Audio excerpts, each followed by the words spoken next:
fun thing I figured out this week. I really like making mixed drinks. Oh, Yeah, alcoholism. Definitely getting on yeah. Well, I mean, I'd call it mixology, but whatever.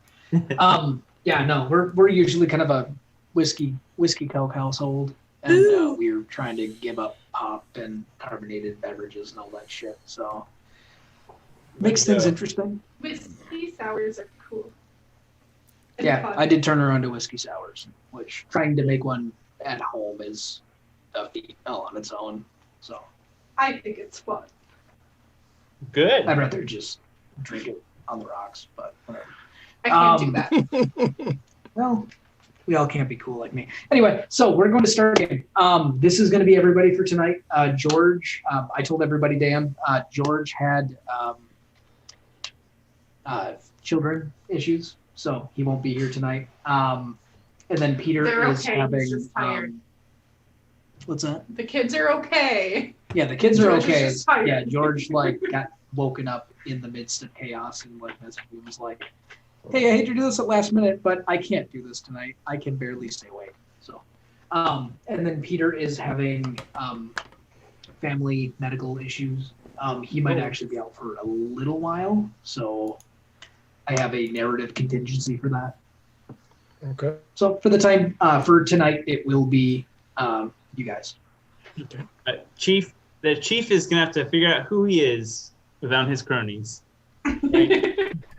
Right. So yeah, I'll read the synopsis. Well, I mean, everybody was here. We should be all right. You guys kind of know what happened. You guys had saved Kellen and then returned to Falnor with your person in tow. I'm sorry, Missy. She's fine. She sleeps all day. She's fine. Okay. No, I put my foot up and accidentally smacked her in the face. She's fine. She's tough. Poor baby. Okay. So you guys will return to the Whiskered Dragon.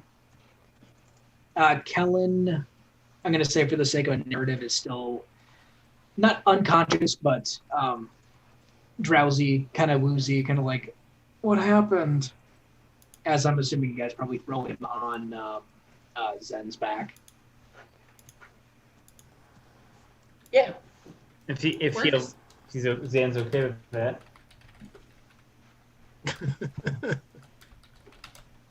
Gotta be respectful. I think Zen's been fine with just kind of being the pack mule. Nope. Oh, I did offer to carry the unconscious person, though. There we go. So we're Yeah. okay. So you guys will enter back into the Whiskered Dragon. I kind of moved you guys over to like some tables that have been like pushed together for the time being, but this should be everybody here. I'm gonna say for the sake of the narrative, it's gonna be somewhat later in the night, and Kellen's pretty beaten and battered. So Sid would kind of be like, let's wait a night. We will reconvene in the morning. Clearly my protege is out of it from his recent kidnapping.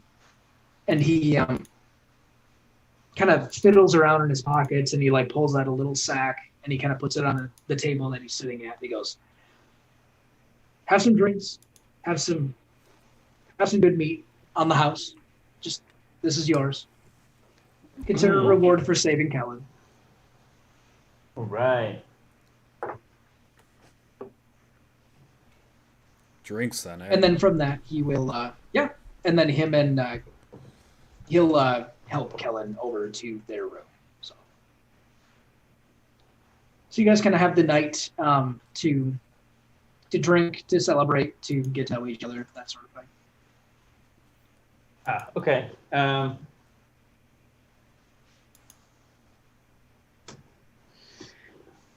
Well, on that note, I'm going to go get some vodka. Could I? Is he paying for our drinks, or is he did he order food for us? Looks like he just gave us the money He to- left you money to put on a tab. for a lot of you guys. It is 10 gold. So Yeah, I'm gonna go order some beer, some fermented nectar of the earth, maybe some mead. So, I don't know if mead really quantifies as nectar of the earth because it's made by honey. yeah, old honey, but sure. I don't Of know. the earth. Old. In a I would think roundabout, something root based, or maybe something like I would even say wheat based because it's grown out of the ground. Yeah. I mean, in a Yeah. roundabout way, But no, bees it's fine. pollinate flowers, and the pollen turns into. It's the cycle of life. It's the Honey perfect druid drink. Yeah. So now I'll take some mead, nasty mead. I'm actually probably kind of tired from getting all slashed up and whatnot. So I'm gonna chug some mead, and then I think I might go upstairs and pass out for a little bit. Wait, Although I'm not gonna use a bed. I'm gonna sleep on the floor, and because of my furs, I may just look like a pile of furs on the floor. All right, Like not in the to be hallway? that guy, but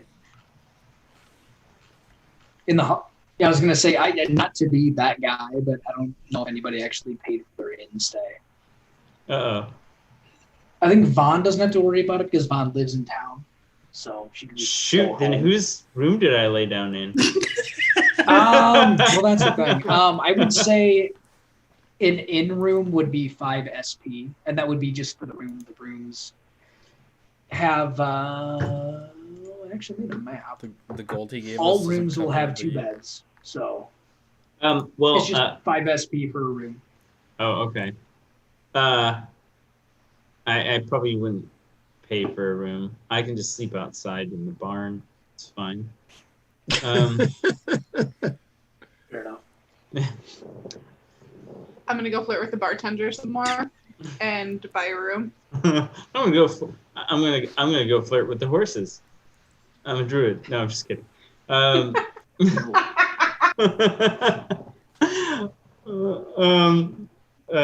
Yeah, I think I'm planning on sleeping in the barn. In That just was a my barn, somebody's barn. Well, I figured the inn would have one, like a stable or something, you know. Where Zenelise is sleeping? That is no. I I am not a horse, damn it, and you know this. Yeah, I didn't say that out loud. Yeah, ironically, yeah. I'll sleep out there. It's fine. I've got Okay. The Whisker Dragon doesn't have a stable. Warson could recommend you one. Oh, okay. Well, I'm sure I could make myself comfortable in the corner here. Warson's. Are you saying this out loud to him? Because he's going to be look at you and go, "You can get a room, or you can find somewhere else to sleep." Sorry. For Oh, perhaps I could stay in the stable. I'm very comfortable you can, around you can animals. buy a room if that's what you're looking for. I will think on this. If I hear any of this, I just like sneak around the corner, and one of the extra gold we got from the bandits, I like just use my finger and like push it like in Warson's general direction, and then go back to my table. I think she wants a drink. I'm just watching all of this. I Um, assume this is normal interactions as I'm relatively new to the area. Fair enough. I mean, I am too. Warson will take the gold and kind of like look at Vaughn and then kind of look over at Sirik and kind of be like, "All right, mead, right?" As he looks over at Sirik and he's like pouring him a glass. Yes, the nectar of the earth. Yes.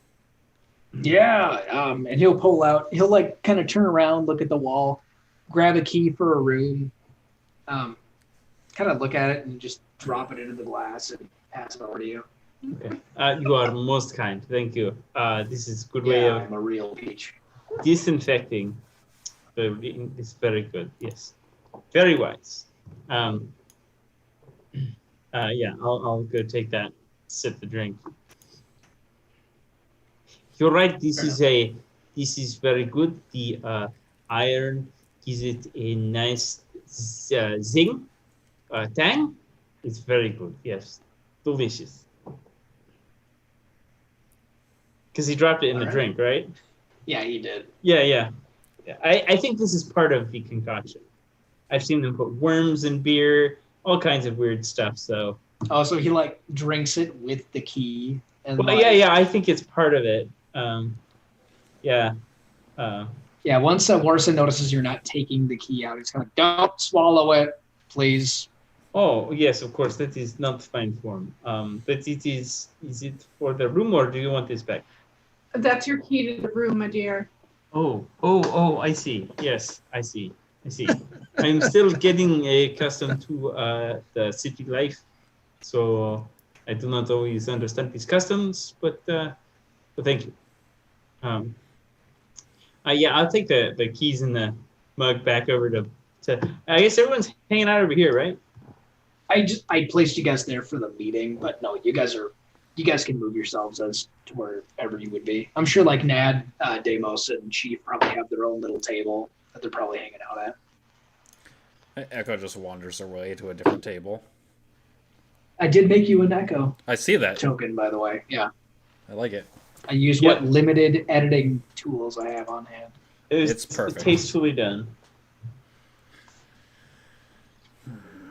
If Biet sees that she's not getting anywhere with the Dragonborn, she'll probably go hang out with Vaughn again. Okay. Yeah, I think Vaughn bought me a drink. Huh? She likes you. You're cool. She must be a friend. Let's go hang out with the satyr. It's quite a Give me a- facial Give me a expression. persuasion check. Kind of see how your flirting's going on. How will I flirt today? Right. Would you say persuasion? Yeah. Dude, let's see the dice you gave me.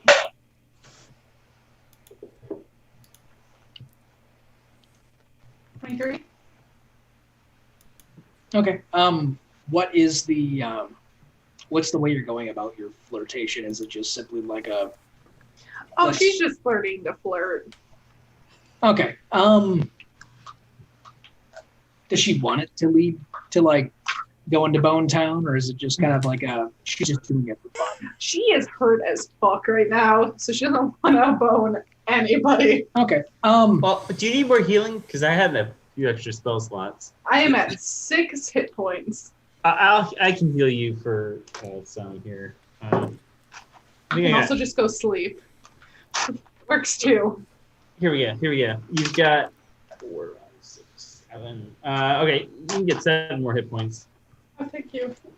Do you Yeah. actually have to like put hands on her? I don't. Well, with cure, I had cure wounds, so yeah. Yeah. So actually, my friend, as you're like patting her on the back as she's trying Oh, to. Lily's like, Ow, ow, ow. Go in, go in. actually, what I'd actually see is if I saw a cut, I'd be like, it's like, you should take care of that before it gets infected. I have just a thing.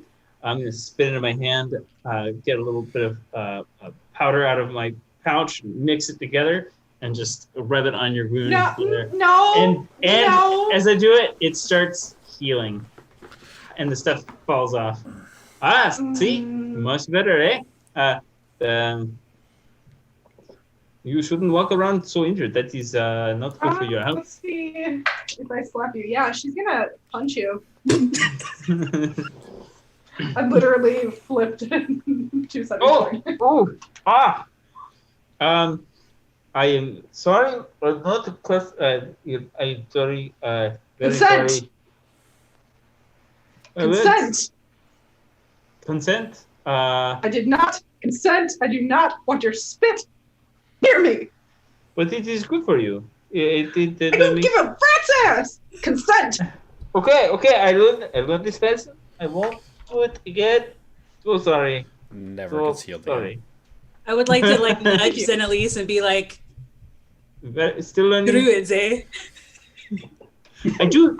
I do have 8. I do have 8 charisma, so like I'm probably pretty bad on the social things. So All of these people are strange to me. Druid even more so than the rest. Saying a lot. Yeah. I haven't been here very long, so this is all very foreign to me. Yes, I understand. This is all very foreign to me as well. So, are you sitting there? I could probably use this seat. Did you just ask to use me as a seat? no, sitting next to you. It's probably hard to understand me with my I nose am covered. not a chair, and I am not a horse. Oh no, you You misunderstand cannot me. I'm ride so me. sorry. It is my accent. I want to sit in chair next to you. Not on you. That would be so rude. Just scowls at you, like does not answer your question. I'll find a chair and just sit down. I'll put, Vaughn puts up her arm for the waitress and says, I don't know what type of appetizers they serve. I don't know. Can we get Popcorn some, chicken. can we get some Rocking on chicken oysters? skewers here for my poor bruised druid over here, please? That is was quite at it. You have a vegetarian option. Oh. What was he asking? Sorry.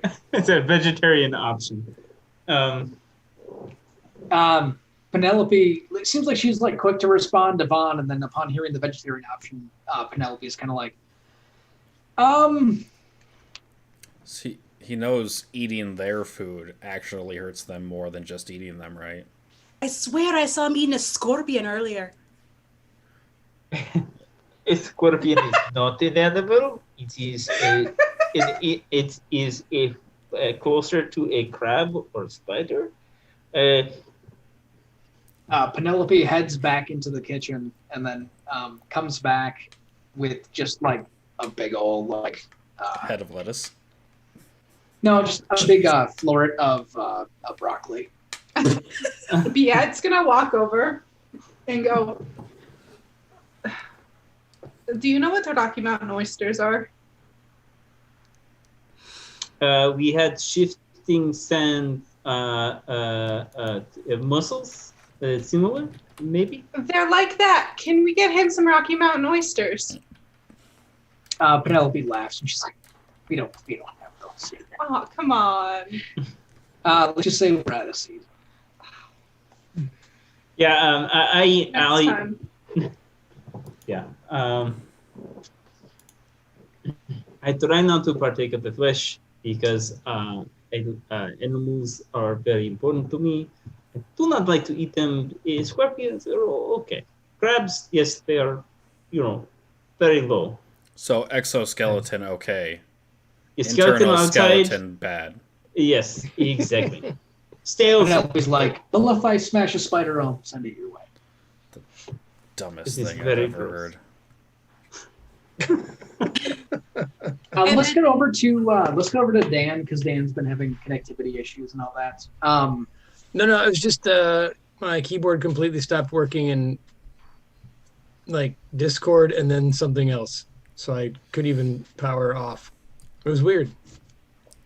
Anyway, Worst I luck think with I'm back. tech Um, issues. I'm assuming it's like Nad, Deimos, and Chief. Are you guys kind of like off in your own corner, just kind of hanging out, or?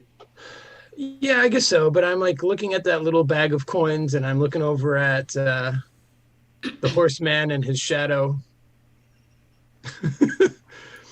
and I say in reference to the coins, Chief says, "That seems a paltry sum for the suffering we've endured." And I look over at Jesse's character mainly when I say that, since he got the shit beat out of him. Believe it or not, I have had much worse. Really? Yeah, I did recently punch him in the face. Yeah, well, Dan, you may have not been here for that. I did not see you get punched in the face. I healed her by spitting and mixing it with some dirt and rubbing it on her open wounds. As cure wounds, and she punched me. So You got a lecture about consent. yeah, I have 8. My character has 8 charisma, so he's not too up on this. So my nose is bloody. So I'm gonna leave Nad and talking to the house musician. I forget his name. Bradley. Oh yeah, yeah. I guess I don't have. And I'm gonna walk People over you guys to know, like, names listed. Zenlis. Slip down. Can you explain your shadow friend to me? The best that I know is it seems to do things that I would do and potentially is an alternate version of myself. And it is both here and not here. Yes. It's not a creature. It can't interact with anything. From what little experiment I've had with it so far, I can sometimes be in both where I am and where it is at the same time. Or shift between the two. Or it suffers too much, or any, really, trauma, it shunts out of existence. Out of existence or out of this existence? I find that there is a difference. I'm uncertain. It's not me, but it clearly does things that I would do, so maybe it's a version of me that never existed. I wink at him, but you don't believe that nonsense, do you? I mean, I've seen stranger things. So, Well. I mean, I've seen people be raised from the dead back to the living. So, the possibilities of fragments of ourselves in alternate realities isn't too far outside the realm of possibilities, is it? Not at all, friend. Not at all. Look at the strange things I have seen this night. A demon with goat feet. Not a demon again. I forgive me. I don't know the words of what to call you. Pretty sure we went over this. Have we? Zenelise. Oh yes, that. I was referring to the Satyr? Satyr. Yes, I've heard that word muttered here in this inn. Yes, I said it once. To you, specifically. Before I was listening, or I was under the impression you were listening, as I was speaking to you. I'm often very busy. You'll forgive. Are you listening right now? Or am I just Totally. speaking to nobody? I am listening. I am intrigued. I am very intrigued by this shadow of yours. It seems to be a walker of some sort. Like I said, it does things that I would do. The fact that it's over there right now seems like this particular one is from a possibility that I didn't want to have drinks with all of you. Perhaps your shadow is very wise. The shade. Well, Starting to agree What is with it. everyone drinking? I'll buy a round. Ale is fine. I have a little birdie that tells me that Warson keeps the good stuff under the bar. And that pile of coins that we've been given might cover, something a little bit more posh. I'll ask him, I know you and will. I'll saunter out. Yeah, given Believe your we earlier deserve the persuasion good check, stuff. yeah, you'll basically like kind of grab you'll grab the purse of what is left of the coinage, or rather, I guess it was more of a tab, but you'll kind of throw it onto the table and Yeah, he could ask for the good stuff. Yeah, I've been at told this you have point, a secret it's stash. at this point, Warson's been like kind of getting to know Biet a little bit, and he's been like throwing a few shots back and a few drinks and all of that. At this point, it's literally you guys, Warson, and Bradley the Bard. So it's pretty much like it's probably about 11, 12 at night. Everybody else had retired. Yeah, Warson's got a pretty good buzz going. He kind of looks at it, and he kind of looks at Biet. He kind of looks at everybody else here, and he kind of goes, "All right, I got this weird drink I got from overseas," and he's shuffling stuff around, and he pulls one out, and he's wiping the dust off of it, and he throws it up on the table, and he goes, "It's this weird foreign drink known as tequila." Have I heard of tequila before? I'm going to say for the sake of narrative, none of you guys have heard of tequila. Let's fuck this shit up. Tequila. It's Okay. spelled. It's How do you it's an drink elven it? drink, right? Spelled Give T us apostrophe K I L N. children's cups to go with it. Yeah, he basically just like pulled out some fresh shot glasses, and he's like, "The guy who sold it to me said, I don't have any limes here. I've got a couple," and pulls out a little bit of salt, and he's kind of like, all right, I think you bite, you lick the salt, you drink the tequila, and then you bite the lemon, or you do it in some, I don't know, we'll figure it out as we go." Does it taste so bad that you must purge it with lemon?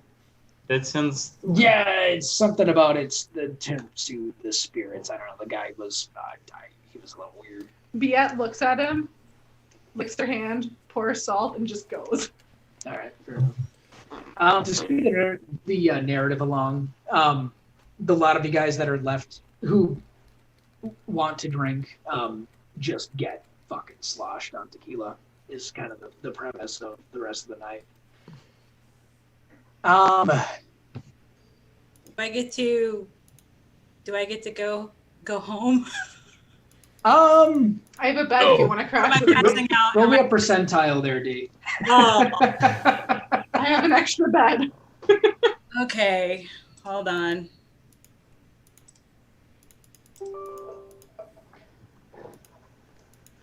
I have a tent if needed. I got a 62. 62. I'm going to say you end up back at home, but you don't quite remember how you got there. Awesome. Fair enough. Home is home. You woke up in your bed, nothing's missing. Yeah. So Cool. you're totally like fully dressed, like it seems like from what you can like gather. You basically just got home and threw yourself onto your bed. Yeah, that 2-day musk. Do we get a long rest? Yes, everybody will get a long rest. And I'm going to say, for the sake of mystery, Chief, you recall reconvening with Deimos and Nad and Bradley as they're all kind of more or less kind of getting chummy at their own little table.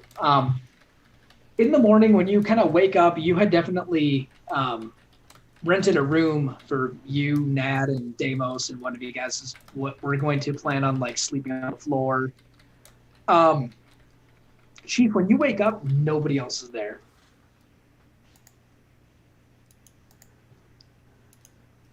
The only thing that is left from your comrades is a hastily drunken note that just reads, "We started a band.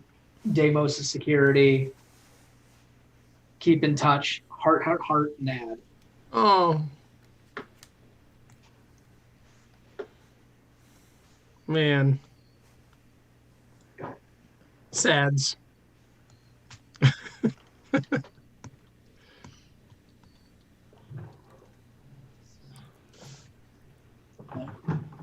Don't Starve opened. It might just be the game itself. That's weird. Okay. So I'm going to pop these dudes off of the map. Oh, also, if anyone else needed a bed, I had an extra bed. I mean, think I'm everybody sleeping on had- the floor, so Did everybody not- else have a room? I deducted Zen did gold it. for a room. I'm just elegantly, like, sleeping on the bed, my whole horse body. you know, Depends on how I feel. I was drinking a lot last night, so it was a lay down night. Oh, so he did partake.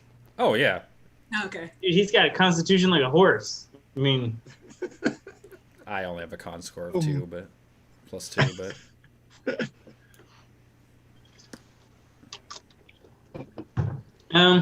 cool. Yeah. I got my spells.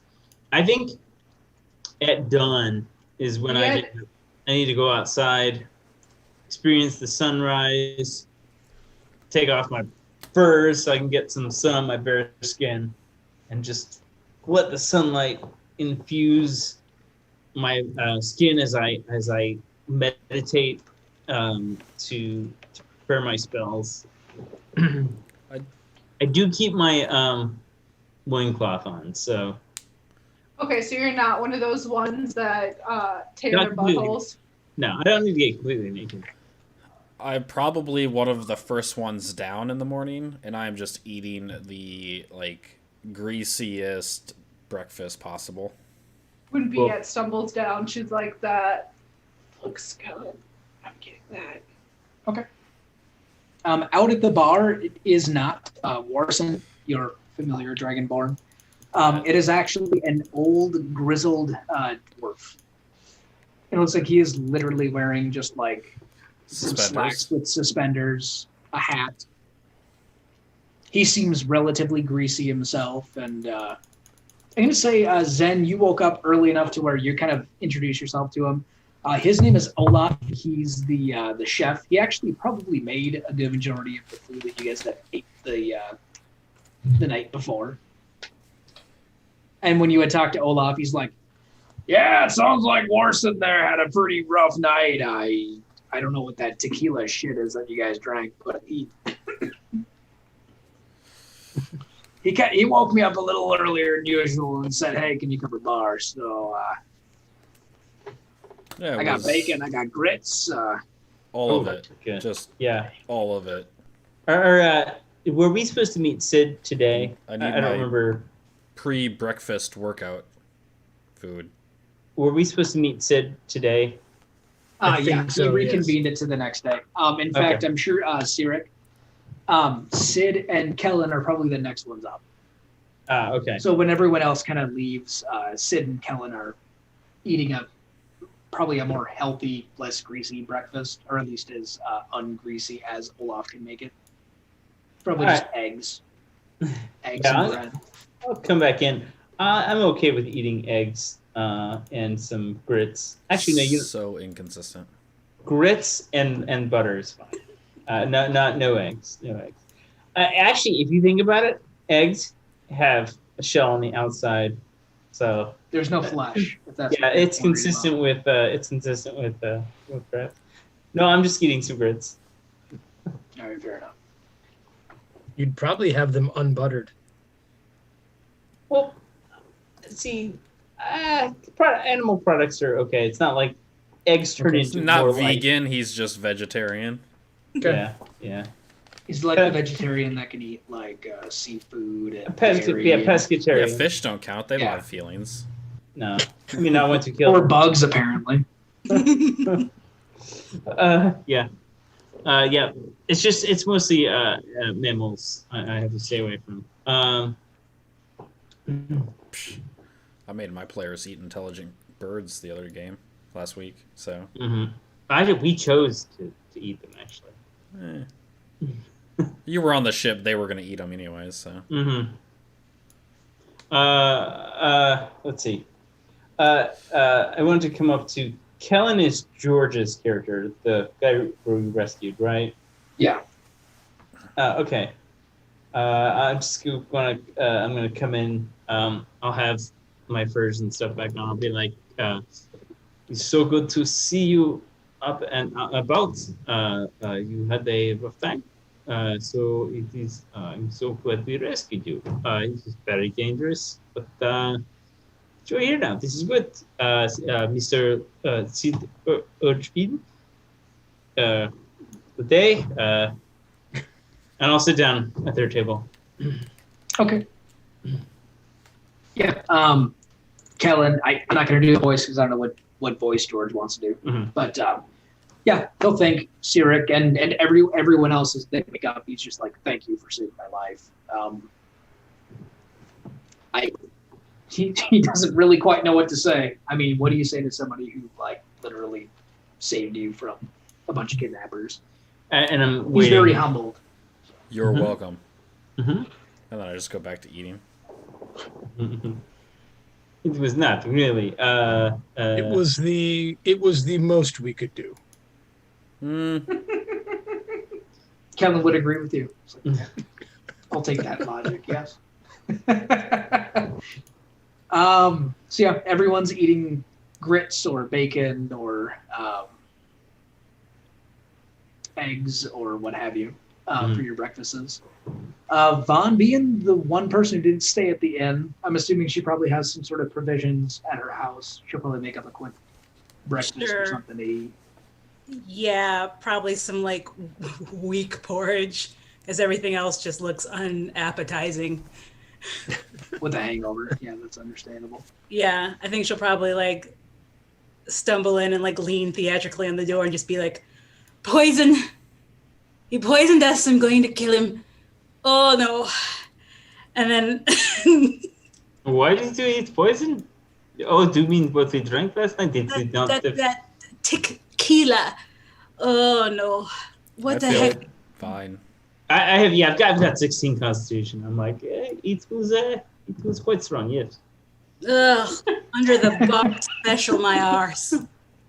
Yeah, we're not doing that one again. That was not fun. Olaf is just chuckling as he's like half-assedly like washing a mug. With a dirty rag. Yeah, spits into it and everything. And he goes, "Oh yeah, yep, water. I need the water."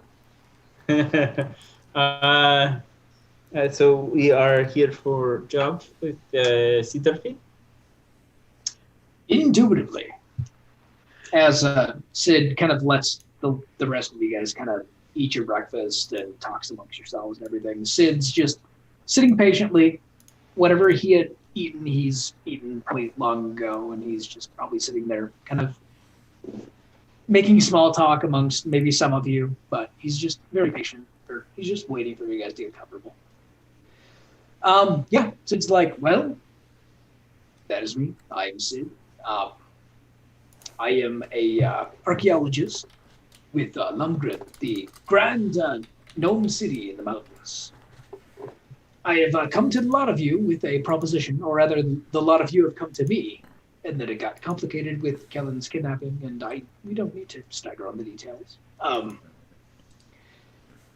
I had recently procured a map, as well as funds to undergo an expedition. How many of you are familiar with the Soreo civilization, the old elves?" I had perhaps some experience. I believe everybody but Zen would be Zen and Sheath would be familiar with them. Was Or that at least know of them. would that be the same ruins that were at my? Okay, yeah. Whether or not you know them as Soreo or Sorian, like this give you. So they didn't cross over to the Feywild any. Not to your knowledge. Okay. Didn't know. I'm okay not knowing. And then yeah, Chief, you're completely in the dark. You're like, I just show up at this tavern and save some like little gnome dude. You might even think of him as a halfling. You're like, who the fuck is this dude that I say? I just opened a gate from far away, and here I am. Native characters, if you guys all want to roll me history checks to see what you guys might know about Soreo. All right. I got this one. 19. Unless I roll an actual 19, I won't beat that. So let's see. Roll a 13. 13, 17, and a 19. Okay. I'm gonna say with that roll, all of you know of Soreo. It is like an ancient. It's kind of like the way that we think about like ancient Greece, and the way that they all had like technology that seemed advanced for their time. That's kind of what Soreo is to you guys, but like to a higher degree. Like it seems like they had very high magical and technological prowess. Whenever you guys hear about like Soreo or Saurian artifacts, they're usually things well beyond modern comprehension. Okay. Whether or not it's because of just how technical they are or how magical they are. It seems like they had a really good blend between the two. Okay. I have heard stories, old stories about their civilization, but I've never ventured or known anyone who's tried to venture. I knew just a little bit. My druid circle, we tended one holy site, which was part of the ruins. There were we did a ritual to please the elemental forces and spirits of the mountains. But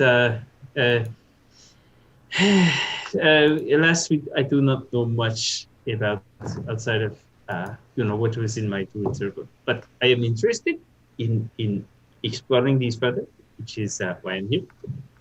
So I hope to learn. I've heard my fair share of stories through my time. Fair enough. Well, and he kind of like looks at the rest of the group who is all just either probably kind of like, I don't know what the fuck you're talking about, or just kind of gives them a look like,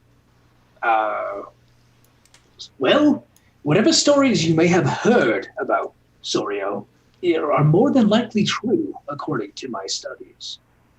It was a very advanced civilization. In fact, I wish to say that some of my magical items that I have even created were more or less based on these artifacts that we've acquired, or schematics, or what have you. Whatever I can find, I will take. Which is why getting a map to a direct site is something very important to me, as well as to Lundgren, for we have prospered greatly from this lost Saurian technology. Wait, did he say he was giving us a map to the site, or we need to make a map of the site? He had procured a map to the site. Kellen, being his protege, also has a copy of the map. Oh, good. Okay. This isn't a map like this one, and I hand him the napkin from yesterday. He holds up the napkin, and he kind of like, I'm assuming the napkin through all of the drinking last night might have gotten a little bit more crumpled and slightly soiled. Sure. But yeah, he's kind of like, slightly more detailed and a little better quality. But yes, as he kind of tries to hand the napkin back to you as it like rips and kind of drops from his fingers and goes, "Oh, my apologies." Crumple it up and throw it away. But yes, my dear protege, Kellen, he is my ward, and he is as well as my substitute eyes and ears for the mission. I've got many important political and educational matters in Lundgren, so I'm unfortunately not able to join you on this journey. However, Kellen has proven himself to be a worthy, intelligent, and Has he, though? He was kidnapped yesterday. despite the recent kidnappings, as far as being my substitute, he will be a very fitting subject if you have any questions on the Saurian civilization and Yes. I've also procured him with an item that will keep you all in touch with me. So, if you have any questions or anything upon that, we have that covered, if you will. Your little brochure didn't really mention an amount of compensation. Exactly. Ah, yes. Well, I wanted to weed out the riffraff, if you will. I believe that actually one of his kidnappers might have been someone who had looked into the expedition earlier. Now I realize might have been for nefarious means. Quite obviously, I quite apologize, my dear Kellen. And Kellen's just kind of like, yep, yeah, I know, yeah, this sucks. But yeah, Sid kind of, he's like, I will cut to the chase. I wish for you to go to the site to procure any sort of artifacts that you may find and bring them back to me within Lumgren. Due to the technologies, we can actually we can negotiate somewhere closer because Lumgren is literally two mountainsides away.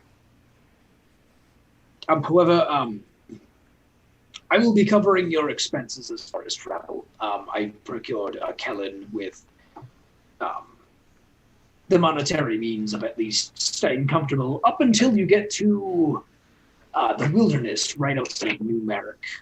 From there, you're a little bit on your own as far as the map may go.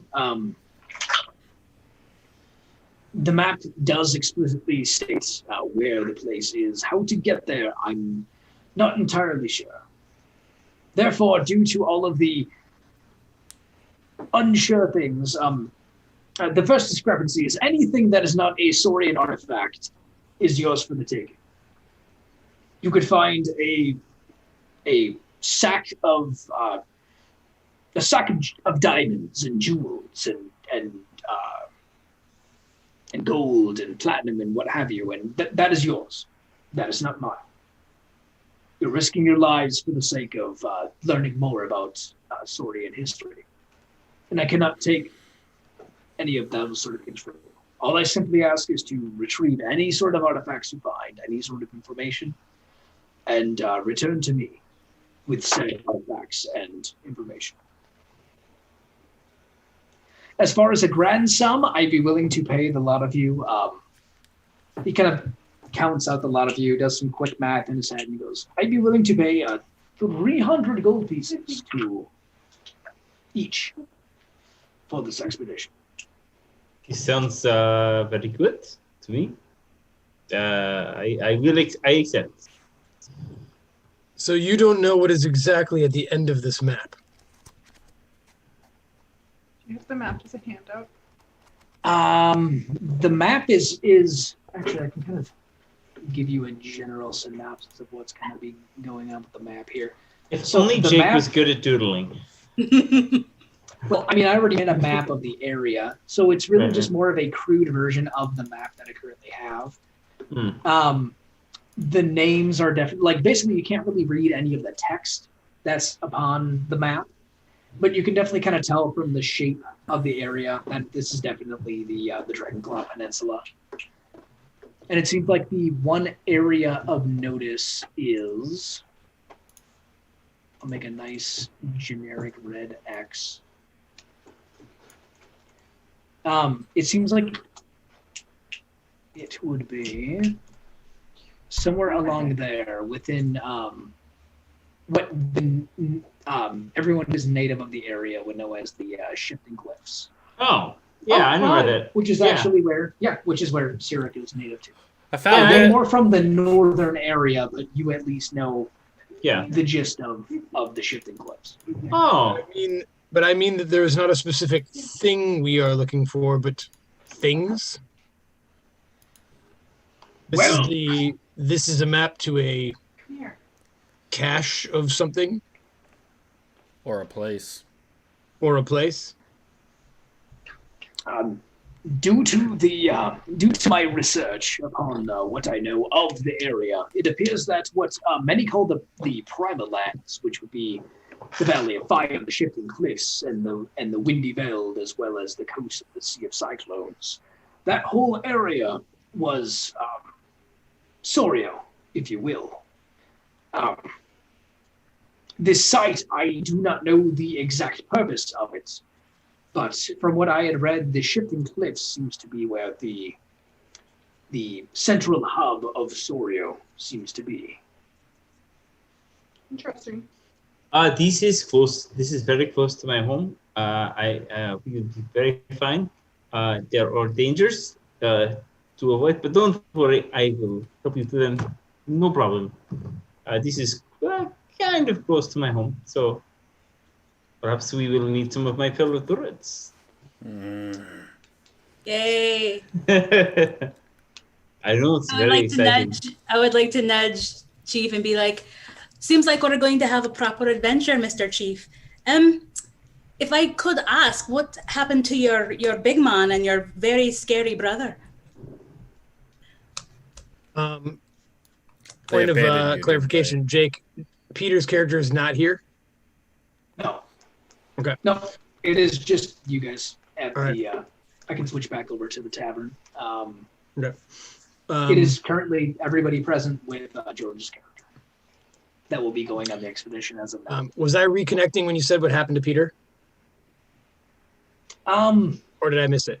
Possibly Peter might be absent. No, I know what happened with Peter, but about his character. What did you say about the departure of my brother? So basically, Nad and that Bradley guy that you had met before basically had made a band. Right. And it sounds like your brother literally took Nad's job that you had propositioned to him to be your bodyguard. I think your brother had noticed how vulnerable Nad was and took it upon himself to look after him. Well, that's sweet. Okay. Well, then in response to your question,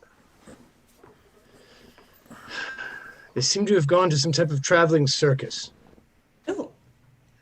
Well, I guess that could be more interesting than what we're about to do if it's just more of an excavation. But Maybe. I guess, are you okay with this? I mean, he was basically, you were riding him into battle.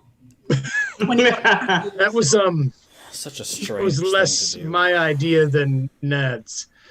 No, I'm more concerned with my brother, who I brought here to protect. Oh, the scary one, yes. It might not seem he needs protection, but it is my job as his eldest. Oh, very And now strange folk. he's traipsed away in a traveling band. Yes, well, it does happen. I'm sure they'll be fine. It I is hope you're festival right. time. They probably blend right in. But they are very small and very big. Respect. Perhaps he is. Yes. I don't know. Perhaps he is safer with Nad. Well, as long as you're okay, you seem to be very protective of him. What? Excuse Well, me. I What? was. Where did you come from? Exactly. You sound like you fell out of a hole in the sky or something. In a manner of speaking, I did fall out of a hole in the sky, yes. You should be more careful. That sounds dangerous. Yes, my brother and we had come from far away. What Yeah. does Chief look like exactly? He's not attractive. Yeah, I said this is that's his token. I think my doesn't- token is Well, that's just a out there, right? headshot, but like, what does Chief kind of look like as far as like his clothing and his mannerisms? I'm assuming like being from a totally different continent and Yeah, not necessarily having all of the world being interconnected like modern day. Sure. Where he's from, he's quite nobly dressed. But to you guys, he looks maybe like the caricature of a garden gnome.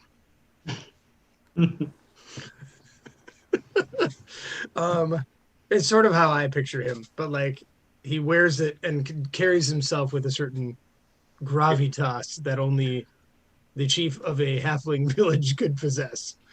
So, He's He's but he like looks quaint with confidence, basically. quaint with confidence. I like that.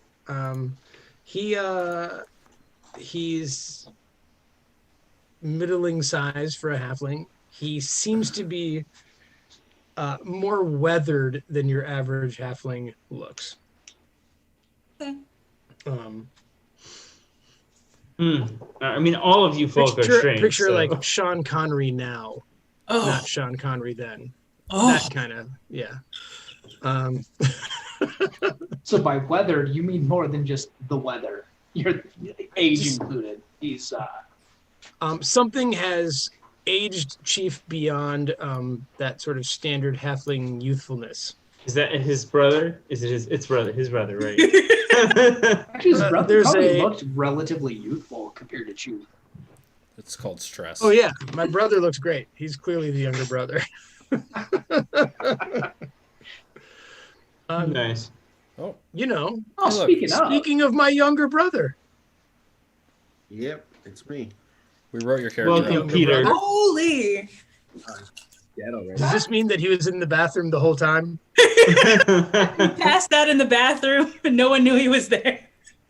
So I'm going to say what happens for the sake of Deimos. You now, as you are currently being brought up, as well as your brother kind of being questioned, basically everybody got completely shit-faced on tequila last night. You remember smatterings and small little pockets of memory of Nad and Bradley starting a band, with Deimos kind of being the you realize that Nad's not a bodyguard. He's not tough. He's a big beefy drum player, and that's really about all he is. So in the drunken stupor, you had offered to be his physical protection.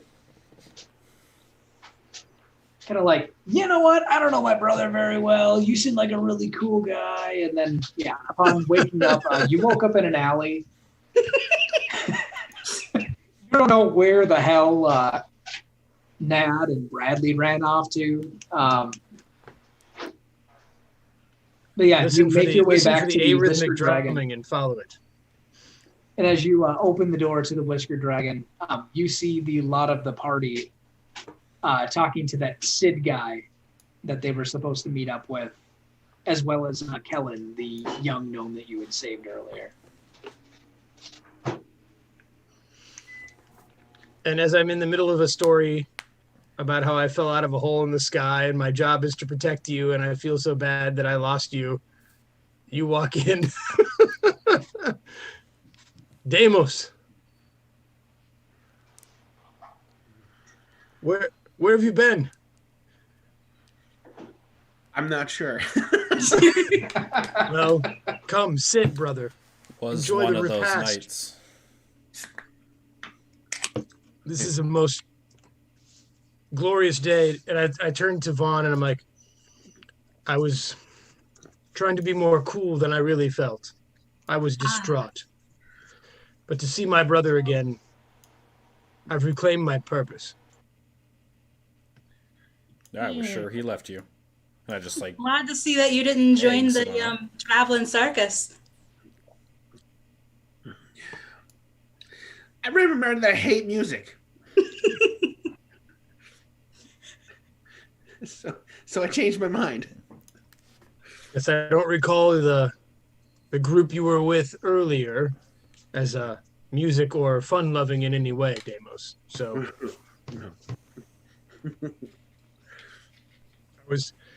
I was somewhat surprised that you would take on with Nad. Did you start a circus like you wanted?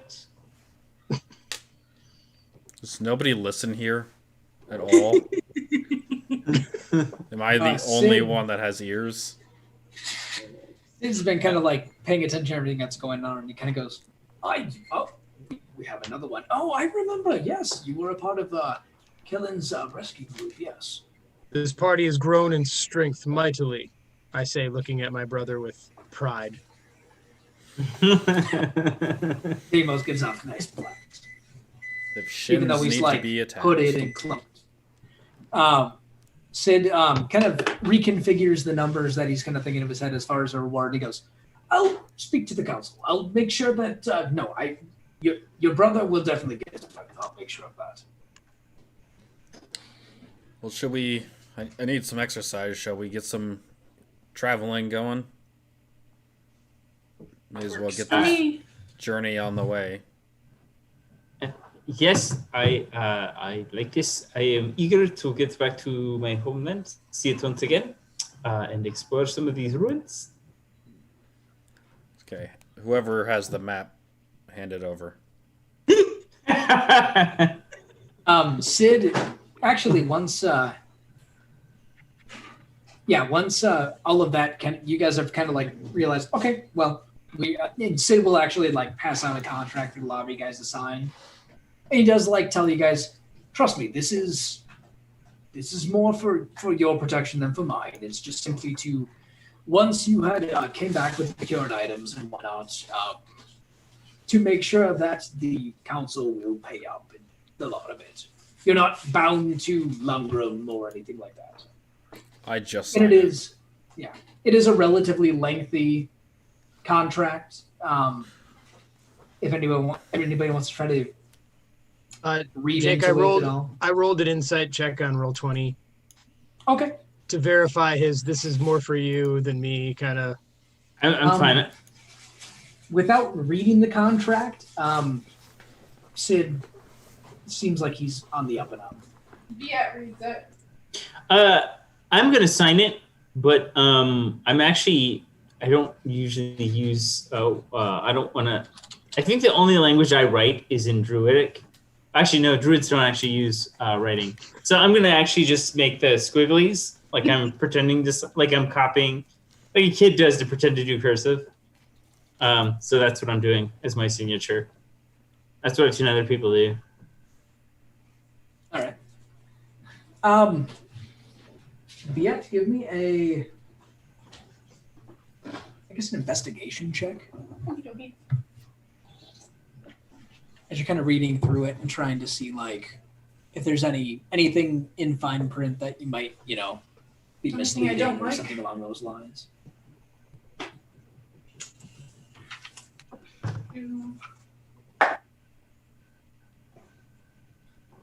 Investigation, you said?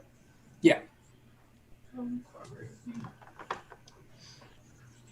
19. 19. Exact same as the insight. Seems like Sid and the contract are both kind of on the up and up. It's just simply bring back the artifacts that you find and basically reconvene with Sid and you will be paid. Cool. Vaughn takes the quill and like licks the tip with her tongue and starts to sign, scratches it out, signs again, and then says to Sid, I know there was no talk of alternatives to all of us coming back in one piece. But in my case, I would like it to be known, at least verbally, or I can write it down. If for some reason I don't come back, I would like to give you a name of where you can send my share. And I guess she'll like write a second name, like in parentheses around her name, to one of her brothers. Okay. And I presume she'll have a docile or some sort of a residence that is adjacent to the name or something like that. Mm-hmm. Okay. All right. Yeah. Sid nods and he goes, absolutely. I'll do anything in my power to make sure whoever needs to be compensated will be compensated. Fair enough. I look over at Deimos and I say, it's a journey, brother. To keep you safe, I think we should do it. Very well. Let's do it. Get the hell out of this place anyway. I sign and hand the pen over to my little brother.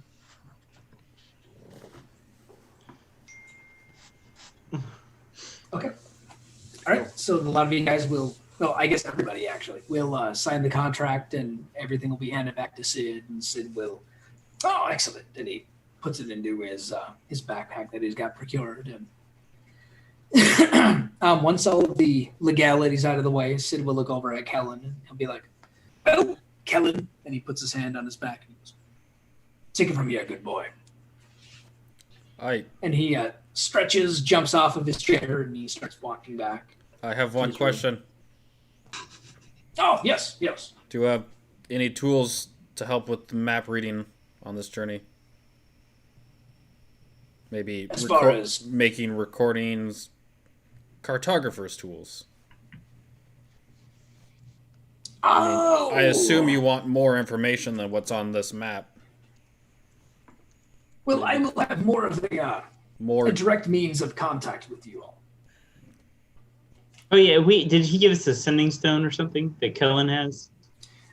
Sid will kind of like look over at Kellen, and both of them will pull out this stone. If you look into your shared documents, there should be something that says "Sending Stone of Gnomes."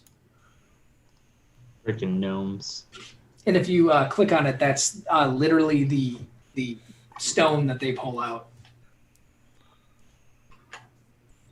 He says, it's a magical device where once a day, Kellen can communicate with me to see how the journey is going. And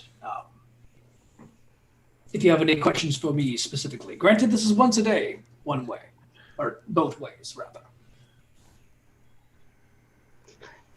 So no, like, yo, what up? W or YD or whatever the kids say. What you doing? Well, basically, like, Kellen can message Sid, and Sid can message back, and then you guys would have to wait the next day for further communication. In case of emergencies, apparently.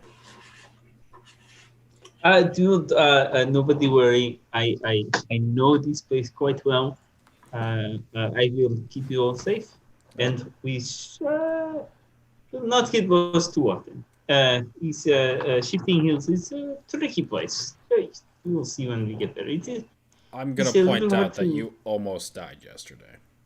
You also thought the way to heal me was with your spit and dirt. It was very effective. I can't understand the word you're saying. Okay. A land of mystery, if you will. Sid tries to help. Yes. Let's go.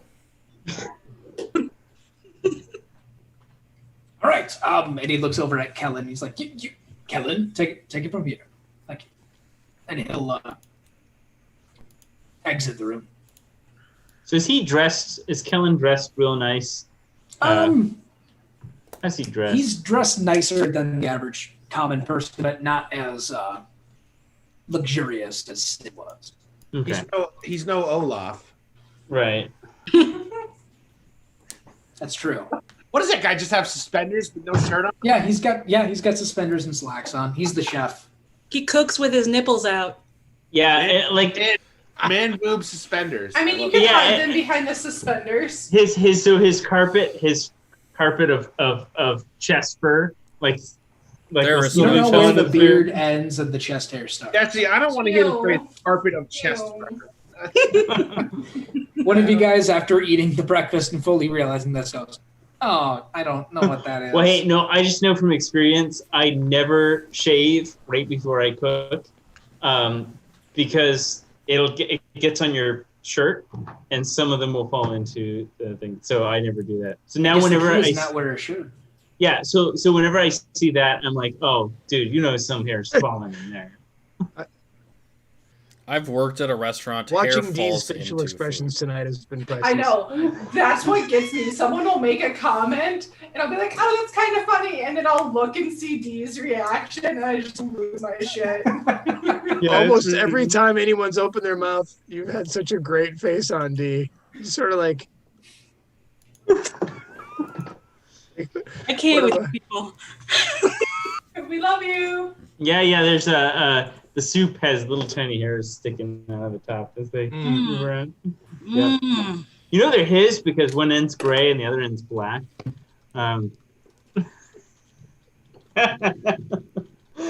Oh man, sorry. Hair and food actually doesn't bother me. So, but- following a map, were we? yeah, map. Okay. Map. Yes, map.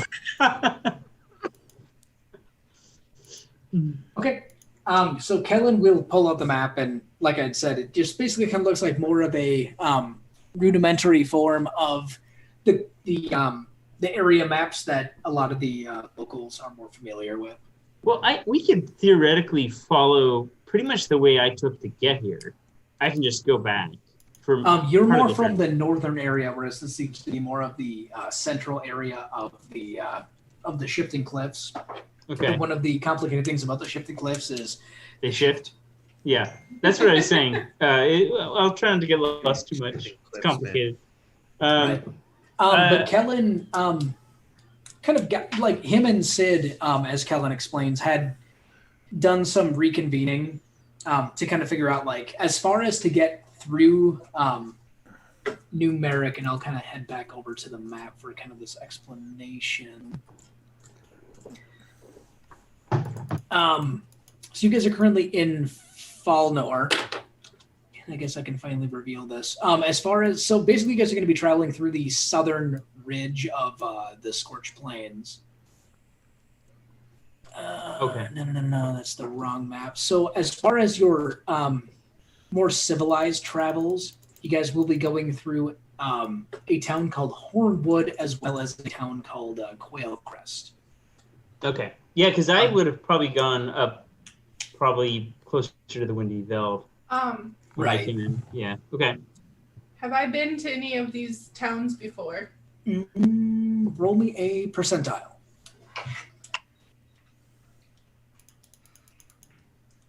It was Vaughn because Vaughn was pretty nomadic. Percentage? Yeah, just give me a D100. 25. 25. No, okay, cool. You don't have to change me. 53. 53. I would say you had passed through Hornwood many years ago, and from what you remember, Hornwood is named that for its giant forest that the town resides just outside of. The one thing you can remember from Hornwood is giant pine trees, like the biggest trees you've ever seen, and talks about home. talks about a unicorn that resides there. Oh. Hence the name Hornwood. Ah. When you say giant pine trees, are you like referring to like redwoods or like that style, or like from the bottom up, like a regular pine tree? I'd say more like obnoxiously large pine trees. So I would say like redwood. Yeah. Okay. Just wasn't sure if like because redwoods have a lot of empty space, but they're also pine needle trees. So. I guess I'm not too familiar with redwoods. I would say that the pine trees of Hornwood are larger, Are they Christmas trees but big? like very, very, very big. So But so like needles from the bottom up. so Making you could it actually a darker, thicker forest. Kind you of could thing. make a house in the bottom of one because like cypress trees and stuff have a lot of space in the bottom. Yeah, it was a very thick forest with Mhm. the trees are like obnoxiously big, and Okay. that's what Vaughn would remember of Hornwood. It's just like, oh, giant trees and a unicorn. Yeah. So yeah, I would regale the sky gnomes and the centaur about what I know of the place, and go into like a greater detail about like the unicorn, like I don't know, some tale of a unicorn and fables that people say that they've seen there. And go ahead. Sorry, I didn't mean to interrupt you. oh no, that was it. Like I'm just basically just telling tales, and probably going being a little bit more descriptive about the unicorn part of it than the actual forest itself or what it's like, just because Yeah. it's the most interesting part. I am look curious about this. Yeah, I look over at Vaughn, and Zenlisen said, I'll say like, before I would have thought that was a creature of myth.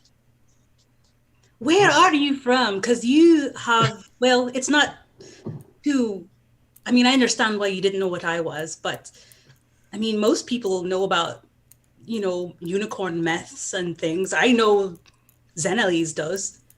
Oh, unicorns, of course.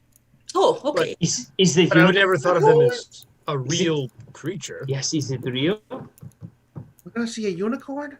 I mean, do you believe in dragons? No, You it's think absurd. unicorns aren't real?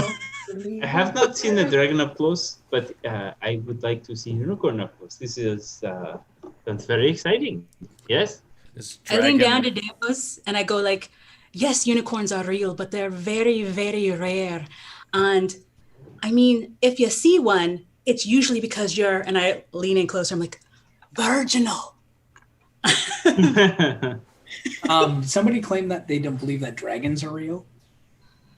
Yeah. No, I just Chief had said said that. I hadn't. I said I hadn't seen one up So I close. was wondering if that's the thing that's going to not exist in this campaign. Oh, the second somebody had said that dragons are not real, Olaf actually is finally stops like half-ass cleaning the area that he's at, and he goes, "Never seen a dragon up close. Well, let me tell you something. You know that giant-ass festival that happened yesterday? Yeah. Pull out the mask I was there. at the festival. Me So too. will we. I was there. The gold, the big ass dragon that everybody loves and everyone has. I was there. I've seen it. I was there. Oh. I And have what happened? no frame of reference for how long ago this. Yeah. I was Event like, happened. The war had happened. Well, I guess Zen wouldn't know, but everyone else would know that this had happened about 200 years ago. oh. Chief and Deimos would probably not know either. How old are you? That seems like That that is might be not quite a while. a polite thing to ask, dear. Now, don't Why worry not? about it, Elfie. I believe it's my 240th birthday a few months back. Oh, Is- it is What race is this guy? so He's long. Dwarf. Okay. But still, So that- he's old. Like he is Right, an old like crusty ass elf. He's a So crusty don't ass look a dwarf. day over 175, and gravity hasn't, done a number on your pecs. Man boobs. Good on you. Well, it did a few to my gut, but I appreciate the compliment. Oh no, I forgot to mention the belly button hairs. You don't have to bring those up. As he like tucks his belly into his slacks a little bit. that is interesting. That is quite old. You might be the oldest dwarf I ever met. That is so old. How old do you? Not a word. What the fuck is that guy saying? Sorry. Not sure. I'm so sorry. It's Oh my okay. God, that was Pleasure to meet you. That's what. Yeah, pleasure. My good woodland friend. So what was this festival for? The gold dragon that had created the Alliance of Dragonclaw. It's where they brought the Kingdom of Merrick, the Kingdom of Blackmare, and the city of Lumgren all together to fight the evil tribes of the north, who were led by a sinister red dragon. Do you think these dragons might still be alive? Maybe. I mean, they're dragons. They live like forever, I think. Almost like dwarves, eh? Well, I'm no elf, so. And he kind of like looks over at Biet like, you were there? Were you there? I can't tell with elves. Woke up after it. Don't know anything that happened before it. Oh, You looked quite young for your age. In fact, to be honest, it's good, I guess. don't judge an elf by their looks, my friend. They They age a little bit better than dwarves, I'll have to admit that. You are right. She punches quite hard, even with the scrawny arms. It is very true, sir. A very long lifespan indeed. BF's gonna walk over to Zurich and just go, so sweet that you think I'm a female, and like tap his face and walk away. It is very difficult. That's why I say an elfie. I can't really tell a lot of the time anyway. I have not met enough elves to know like a dwarf females supposedly have beards. Is this true? I have absolutely heard of Like this. flipping over turtles, in my opinion. You just don't really know. Well, there's some interesting opinions about dwarves. Wait, so what happened to the dragons? They during the final fight they disappeared. Oh, that's lame. My third wife had no facial hair, I might add. That is most interesting. I do not know a lot of dwarves, so I have no way of knowing if this is true. But that is very interesting. We're learning so much. And Deimos here might be seeing himself a unicorn. Isn't that right, Deimos? Maybe. Oh, are you heading to Hardwood?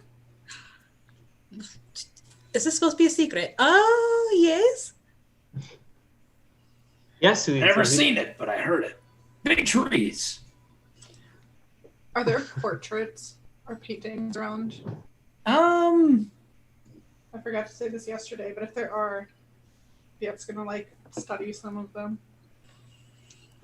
I'm gonna say the only thing might be a picture at the back of the bar of Worson and his old adventuring party. You were an adventurer, Worson was. not you. Not Olaf. Olaf was a veteran, apparently, in the war many, many centuries ago.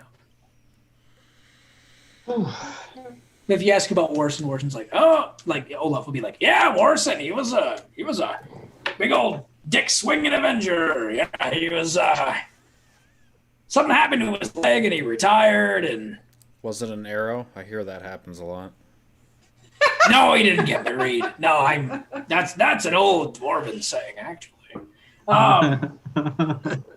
No, he hurt his leg and thought it was about time to settle down, and he came here and he opened this fine establishment and he brought me in as chef.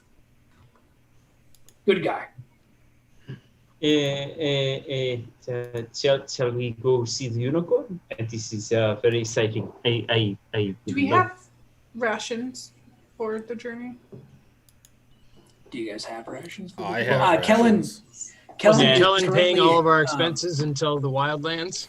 He is, and he does have provisions set up within his magical backpack. Sweet. Yeah, I have the Outlander background, so I'll make sure we're fine. Yeah, granted, if you do live off of rations, that is good to know. Like you were living off of like trail mix and beef jerky, and Hardtack. you're not having very satisfying meals. Hardtack is literally too hard to eat. You have to soak it in water, and it's basically flour and water. It's delicious. So that's what rations are. I just assumed that somebody would be foraging or hunting, since we've basically we've got the druid and the sky gnomes, and I have you guys covered. like Don't worry. the face I've got of a human being. Do you know you have no worries? I am excellent at living off the bounty of the land giveth, and I'm also not a bad cook. So you have nothing to worry about. I just like lean over to. With the dirt on. Oh, I lean over to Vaughn and be. Don't worry. I will bring some meat. Let's go. All right. Ooh, Unicorn. unicorn. Yes. Understood that one. I would just like to start traveling already. All right. Finally, the wee man can ride a horse. No. I meant the unicorn and the scary gnome. Which one's the scary gnome? The hand of death It's the or hooded the one that beat the shit out of people. He seems so The one nice. that needs though. protection. Not the one who used his stick as a 9-iron. I was pressed. You were riding a half orc.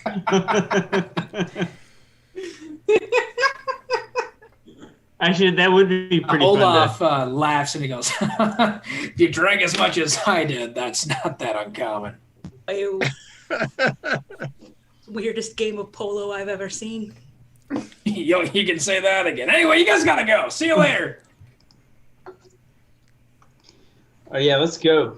All right. I would like to say that Falnor would be the largest town that you guys would be traveling through. Hornwood and Quail Crest, as far as what a lot of you guys can gather from just local information, is that they're smaller towns. So if you guys need any sort of specific type of traveling equipment or gear, this would be kind of the DM saying, if you need something specific, this might be the place to get it. I will top up my healers and herbalism kits. I was hoping to get a cartographer's tools. So I seem to have lost mine, but I'm 5 gold short. I think I have like 1 gold. Do you say that out loud? I mean, yeah, if we're talking about gear, I'll mention it. Oh, I'll hand you $5. Whoa. What are these dollars you speak of? They morph I believe into you call them gold pieces before your coins. very eyes. Oh yeah, we don't know what you're. I like to imagine Is Chief it literally has like Paper money. and everyone's like, "What the fuck is that?" That actually would be pretty funny. Actually, I just write Zenlise a check. Here you go. I don't think anyone will take whatever this is. Just withdraw the funds from my village bank. Oh, never mind. Deimos's people destroyed that. Here, and I hand you 5 actual coins. They're Susan B. Whoa. Anthony's, right? I'd like to imagine that like Chief actually like starting gold would be stupid high, but because of the fact that there's no like transference rate, he's actually like dirt poor. Yeah. There's not many people anymore, brother. Can I get? Your brother raided your village. Long story. Perhaps he should tell it at some Oops, point. that's not what. Around the campfire. Well, speaking of which, I'm gonna get an iron pot. Since we're gonna have to feed all these people. How much would some fabric cost? Depends on how much fabric you're talking about. Just enough to like patch up a few things and make a few things fit different sizes. Oh, like basically just like a generic like fabric. If you want to get like a good hefty amount that you can like strap to your backpack, I'd say it's probably a silver piece. Okay. That's of like decent quality. Yeah, anyone who buys equipment, it's the prices in the player's handbook. There's no markups or markdowns or anything. Don't you want to haggle? No, Okay. Yeah, I didn't think so. No. no. Jake the DM does not want to haggle. No. It's all good. The- Why is the iron pot 2 gold? That's one heck of a pot. Okay. How big is it? Sweet. It's actually probably pretty decent. What's the weight on it? Do we have any tents and stuff? I own a tent. I mean, I don't really care. But There were it's- tens at the bandit site.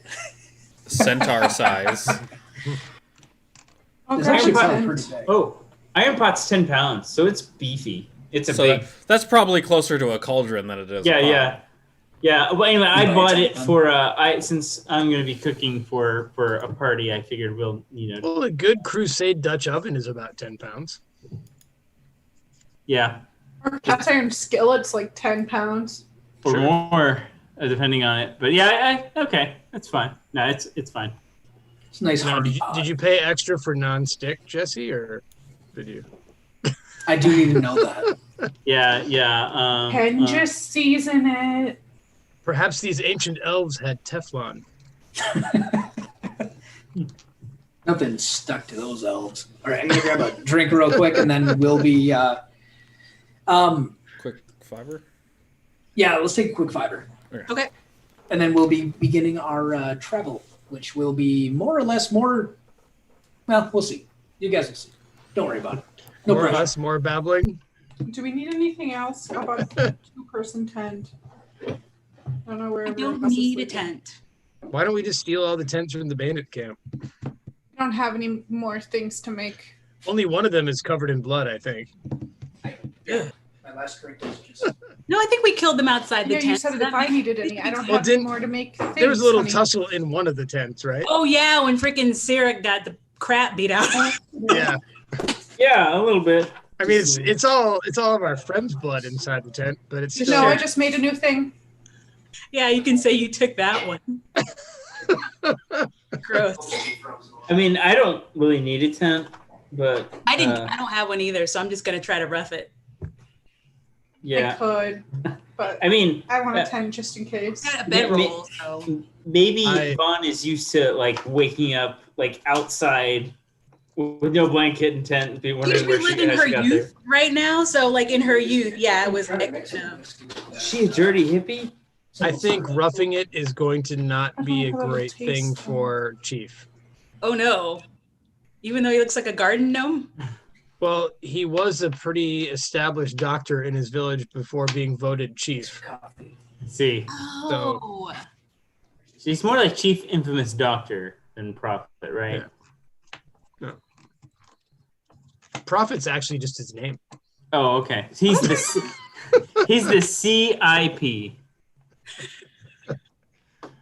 So yeah, so this idea of tents and outside and So you guys, I've got GarageBand on my phone, and so I've been practicing some '80s songs. Hitting And, the mute button and get now. some what?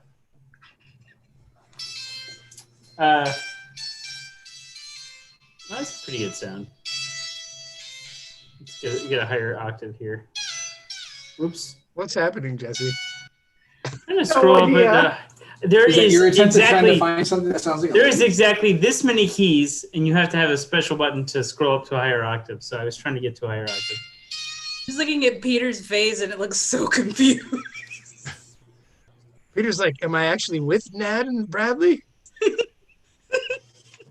This is all just Deimos' fever dream. Yeah, here we go. I don't know if you guys can hear it, but anyway. No, I I've heard got- some weird warbling. Here we go. I'll get it close to my microphone. Let's see here if I can do this with one finger. Oh, thank you. Oh, there's the Thank final you. countdown. Yeah. Yep. Or here, let's see if I can do this. Let's see if I can do it in this key. Okay, I can do that.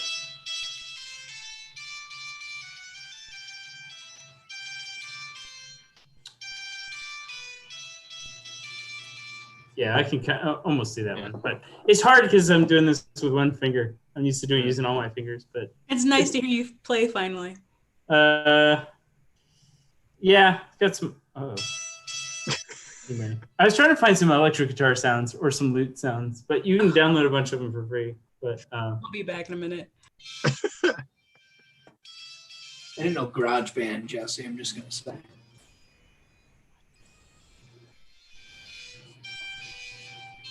interesting. Okay, trying to play on keys that are this big is also a little challenging when my fingers are literally wider. But anyway. Get like stylus tips on all of your fingers. Oh, whoops! What did I do? But yeah, so future Bard, I'll have some live guitar music. I mean, what I would recommend because I would do the same thing if I was playing like a long-term bard, would be to just like make some pre-recorded stuff Yeah, I'll do it. and just kind of play it. Well, so there's a couple. So there's a few songs I can think of like that'll be good for a lot of situations. Like the final countdown is good for the final battle, right? Also, I want to do. I think that by Poison, You Give Love a Bad Name.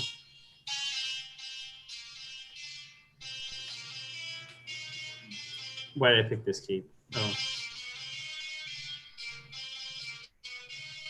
Okay, I'll have to figure out how I'm going to do this with a bass sound. But there's a couple of them I think that might be pretty wide use, but we'll see. All right, fair enough. Okay, so a little bit different than what I had done previously for travel. I basically kind of set up. I'm going to be very honest here. I cannot fucking stand random encounters because they eat up a lot of time and they fuck up a lot of plans. So basically, I kind of have like a travel schedule that I go off of, and it's one of those things where you guys play off of it as you will.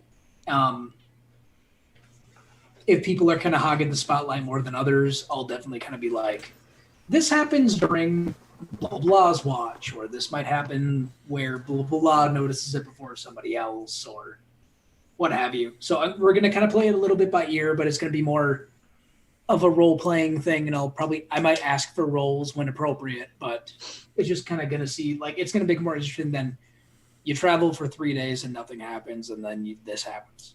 So. Okay. So the first day of travel in the afternoon, who has the highest passive perception? I have 15, so probably me. 13. So Chief and Sirik are tied. No, I have 13. Oh, 13. Okay. Yeah, and I got 15. Okay. Yeah, we'll assume that Sirik, as you're traveling, you spot up in the distance, or rather, you're walking, and probably about 20 feet away, just ahead of you guys, you spot a small trail of blood that leads off of the beaten path. Yeah, I'm gonna stop, bend down, take a look at it, taste it. What the fuck? Can I do well? So, I don't think probably tastes just like blood. I mean, does it taste like normal blood? I was looking for as opposed to like. I don't know, Jesse. I don't taste a lot of blood. Jesse, tell me what normal blood tastes like and what abnormal blood tastes like. I'll tell you. Okay, I have cooked utensils, so like I would know the flavor of a fairly raw meat or blood or whatever. But I was just making sure it's like not some weird creature like a dragon or something.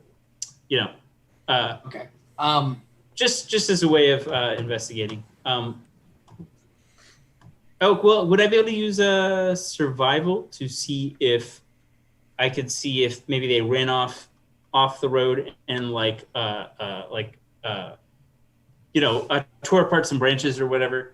I can help you with that. Yeah, that's kind of looking to see where they went. Okay. Yeah. Sirik, give me a survival check with advantage. Ooh, okay. Here we go. I got 11. Oh, gosh. No, 11. So 16. 16. Yeah, it's not like an obfuscated trail. In fact, you're kind of like following it. And you're kind of like, oh, and you'll taste the blood, and you're like, it's blood, guys, and everyone's like, yay. Yeah, you can definitely tell this is from a smaller creature, and it's not really that far where you have to travel through some bushes and brush before you see maybe about 20 feet away from you. It looks like a fox had hunted down a rabbit, and it's currently Beasting. eating said rabbit. It's just a normal fox and normal rabbit? Yeah. Okay. Well. I saw that, Thad. Is the rabbit screaming? No. Okay. He's very much dead, and the fox is just kind of savoring his victory. That's good. Hearing it enough to where he hadn't noticed you. So. I've had the experience where my cat killed a bunny beneath my bedroom window and made it scream in agony for an hour. That's not the case here. Oh, good. Foxes are better than cats in that way. Hear it. They're bigger, to it be is. fair. It's just the fox has got his meal. We should be on our way. We should kill it. It'll be a good meal for later. The fox? Yeah. Fox meat is no. You don't eat foxes. It's okay. I've got something in mind. You eat what you need to eat to survive. Dimos, I need you to stand very still. To your right is a rhododendron.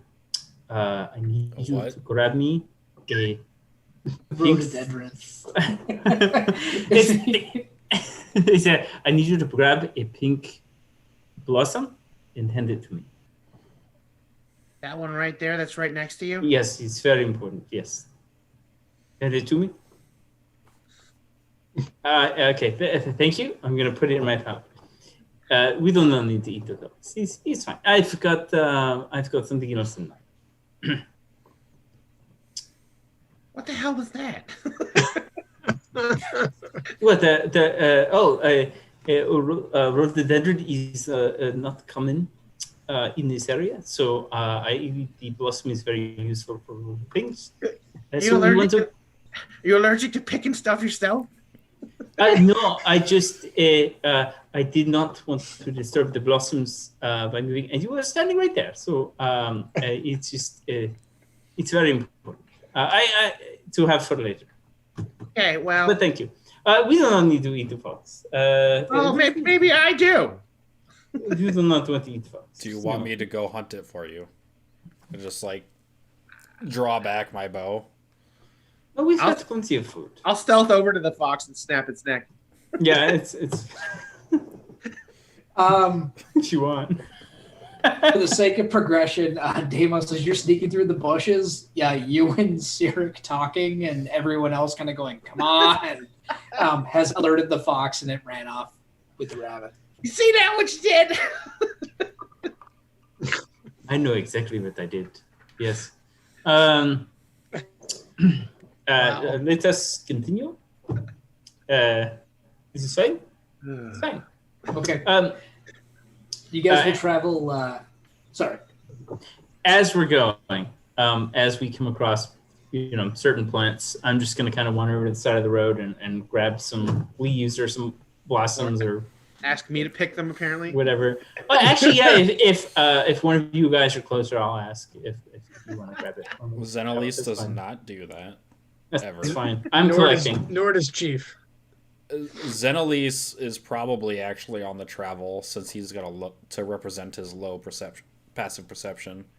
He's busy trying to pick out landmarks that he can see, and based on he's jotting notes and everything. Yeah. Right, and he's trying to mentally. He doesn't have any of his maps that he worked on before coming to the material plane, but he's trying to based on what he can remember, compare to his memory of where landmarks are and trying to see how closely they line up, if at all, or if things are noting if things are dramatically different. Mm-hmm. Okay. So, I'm assuming since George isn't here that Kellen, being a big old fucking nerd, is probably super into that too, and you're probably walking with him, and he's trying to assist you as best as he can. Sounds like we're going really slow with all the observation. Probably with stopping for foxes and plants and all that. Yeah. Fucking nerd. I'd probably end up getting ahead of everyone then because I just move quickly by default. So. Does Vaughn play us a jaunty tune as we go? No. Okay. She's busy going down memory lane. Remembrances, so she's just kind of she might be humming to herself, but not to anyone in particular. And she's and since I think she's already I think maybe if anybody's listening, but probably not, she's just recalling whatever she knows, whatever mythology she knows about the forest. Mm-hmm. I guess maybe for like Chief's benefit or maybe Deimos's benefit, since they're new, and I guess she's playing like the travel guide a little bit, being like, oh, did you know last time I went through there was maybe it's like a small town and everybody there is just super racist, but you do what you can. And I mean, it was still nice, it was still pleasant, and the trees are huge. I mean, you've never seen such trees, my gods. And I mean, when we find that unicorn, Deimos, my man, it's up to you. You look like you're the type. I think we're gonna see a unicorn. It's gonna be awesome. Chief looks over and says, "Wait a minute! Didn't you say they only reveal themselves?" Never mind. It should not be. She might be right, brother. Nice.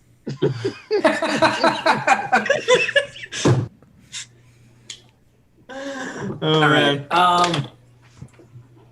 right. So night passes, and you all kind of choose whoever is going to be taking night watch. I'm just going to be rolling a die to see who's the person who encounters this next thing. I will say, like, as we're setting up, I will go, if DM allows it, I will go hunting for food.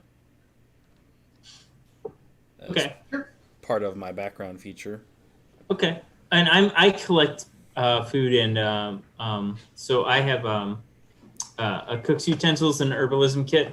So all the stuff we've been collecting, I'm actually going to use as part of like creating a stew at night. And if you hunt for meat, even though I won't eat it, I will add it to the stew if you want. I just realized we have more people than my feature allows for food. Well, I cover a bunch of people too, so you can find fresh food and water for yourself and up to 5 people each day, provided the land offers berries, small game, water, or fresh fruit, or so forth. We do have 3 small creatures a part of it, so I mean. I say I also have the same thing, so we can cover and if between Sirik kind of grabbing herbs and vegetation and all that sort of stuff, and Zen hunting down game and all that sort of thing. Traveling through this area, you guys will definitely have like an actual stew. Mm-hmm. Nice. And it tastes damn good. With a rhododendron bloom garnish. Nice. You don't have to roll anything for that, just to make sure it doesn't. It's a background feature. I'm gonna say they're fine. All right. Yeah, I'm not making anything fancy. I can deal with poison should they fuck something up. But Fair enough.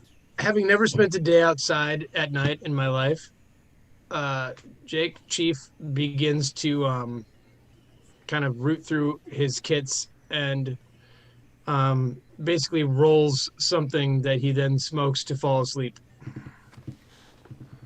Oh, fair enough. Like clothes. So he might not be on any watch tonight. Fair enough. I did roll randomly and anticipating an uncomfortable night outdoors. I would take probably the first light watch because I don't have dark vision. Okay. I'm a human, so I could take maybe the first watch. I don't have dark vision either. What? What is up with our party? Useless actually, party. I think a lot of you guys don't actually have dark vision. I don't have dark vision either. What? Oddly enough, for some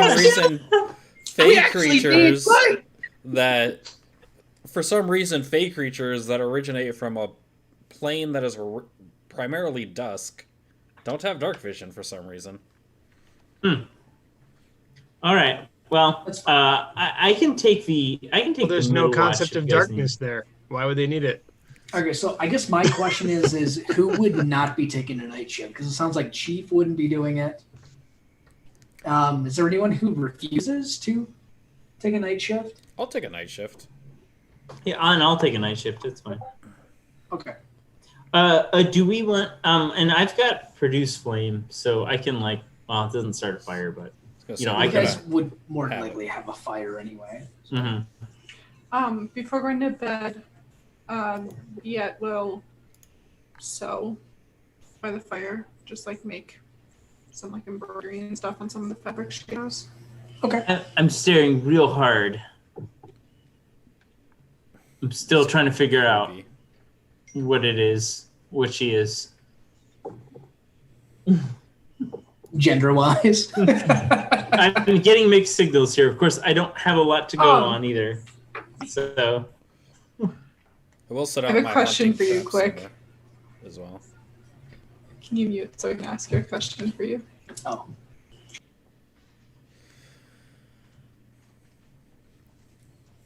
Watch your lips.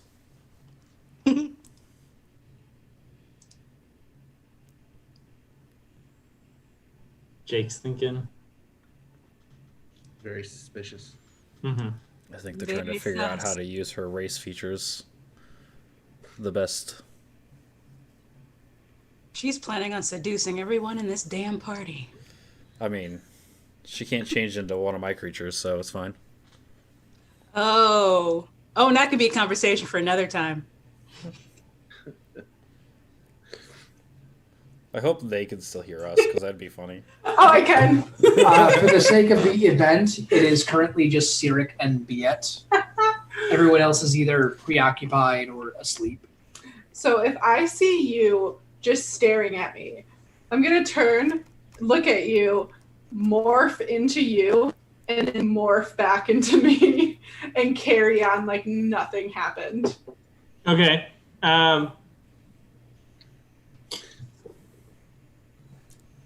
This explains much, but also brings up many questions.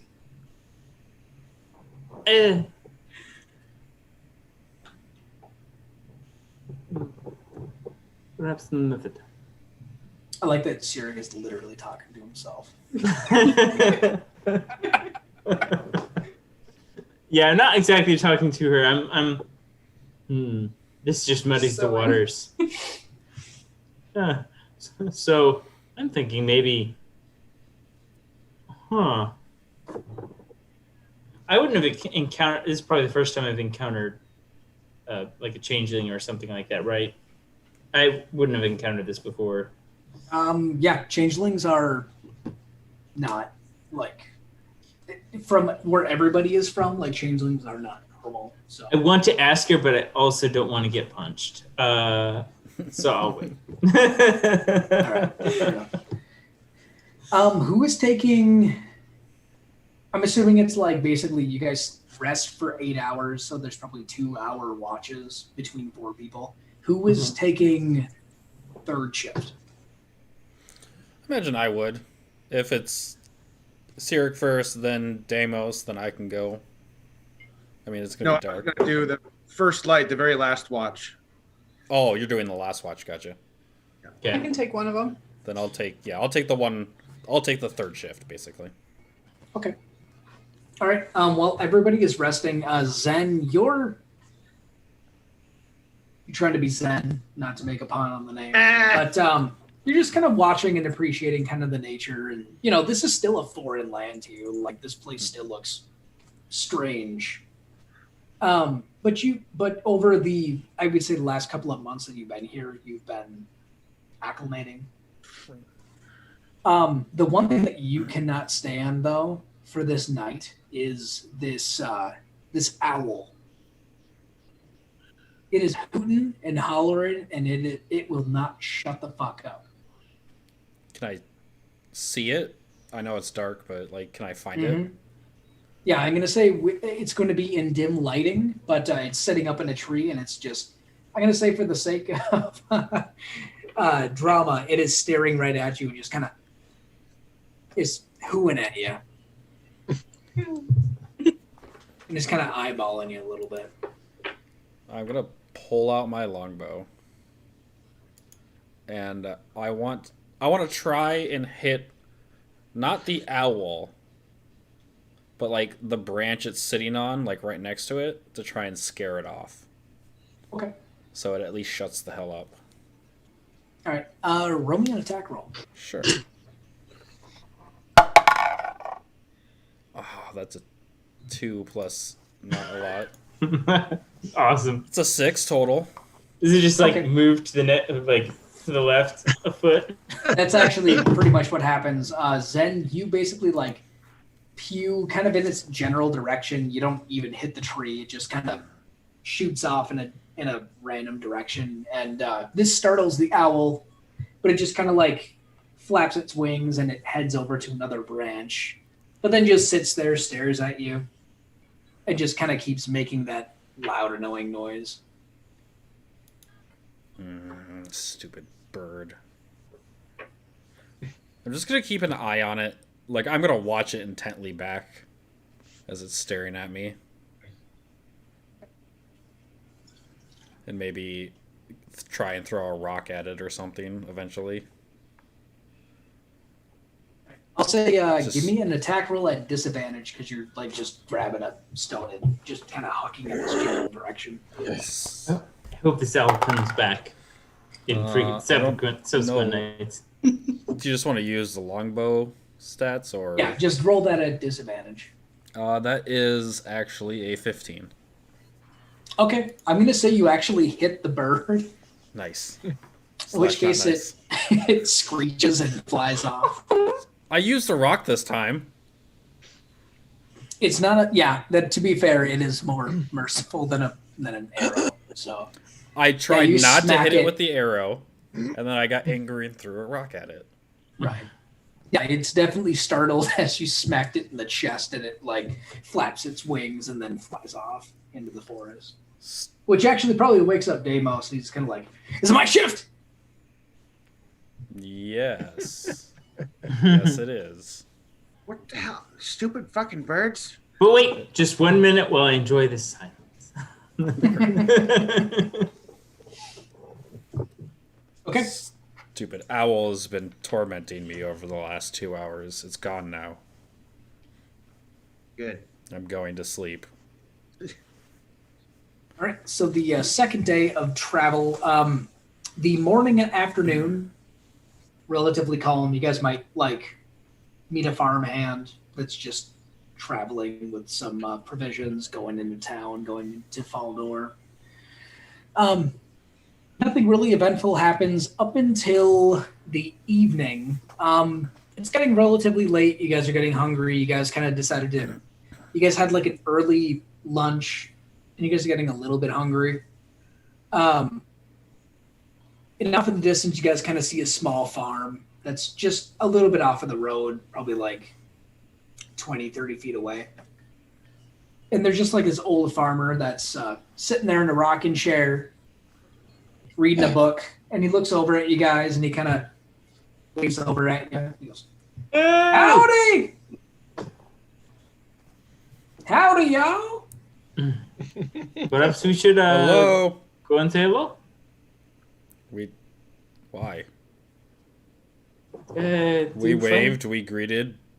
To find out more. I mean, I have relatively fond memories of this town parts, but are we near the There was town? a bunch of racists. You guys are about 2 days out. Oh, okay. So we shouldn't continue to stop at every person we meet. It might be more annoying than it's worth. Yes, people suck. I don't know. Not all of them. I didn't say all of them. I mean, if you want to introduce us, then by all means. Yes, Yeah, you let's go talk to them. I will. Let's keep going. go see what they have to say. Basically, I just want to come up, ask them like who they are, what this land is like. Just kind of actually just make some small talk and find out about I actually don't care about the person as much as learning about the landscape and what creatures live here. I'm staying back. Yeah, and that's it. It's All right, nothing. so Cyric's just gonna run up to the farm. Yeah. Okay. Yeah. Okay, so Hey. Cyric, you're like, yeah. You'll start heading up to the farm. The old man gets up off his rocking chair, puts his book down in the chair, and he comes walking up and goes, "Well, howdy, y'all." And he kind of like looks out and he kind of sees the lot of you guys and goes, "Mighty strange group out here. We are making Is that a horseman?" we are making an expedition up into the Shifting Hills. I am a druid, originally from the northern Shifting Hills, a very tricky place. We wanted to just stop by and say hi, see what kind of creatures live in this area. You know, just Creatures? yes, maybe kind of what plant life is. You ever here. heard of it's a strange foreign creature known as a deer? Have you heard of it? Oh, what? A deer. A deer. Oh, yes, the deer. Yes, deer. Yes, I know of the deer. Yes. All right. Well, that's probably the. Well, I guess I'd seen a bear maybe a couple of decades ago. At least that's what Peter said. And I went out and I saw something a littleish, prancing around the shadows. Looked like a deer. Might not have been a deer. Couldn't really tell you. Quite fascinating, but I think we'll be on our way. It's very nice to meet you, Mr. Farmer. We will see you. Call me Reed. Old man Reed. That's what everybody calls me. I am Sirik. You call me Sirik the Wanderer. Sirik the Wanderer. Yes, I am Wanderer. Deep around. My home was. But anyway, it's nice to meet you. Perhaps we'll see you on the way back. Hold on. You can't just leave without a present, right? Without a what? Without a present.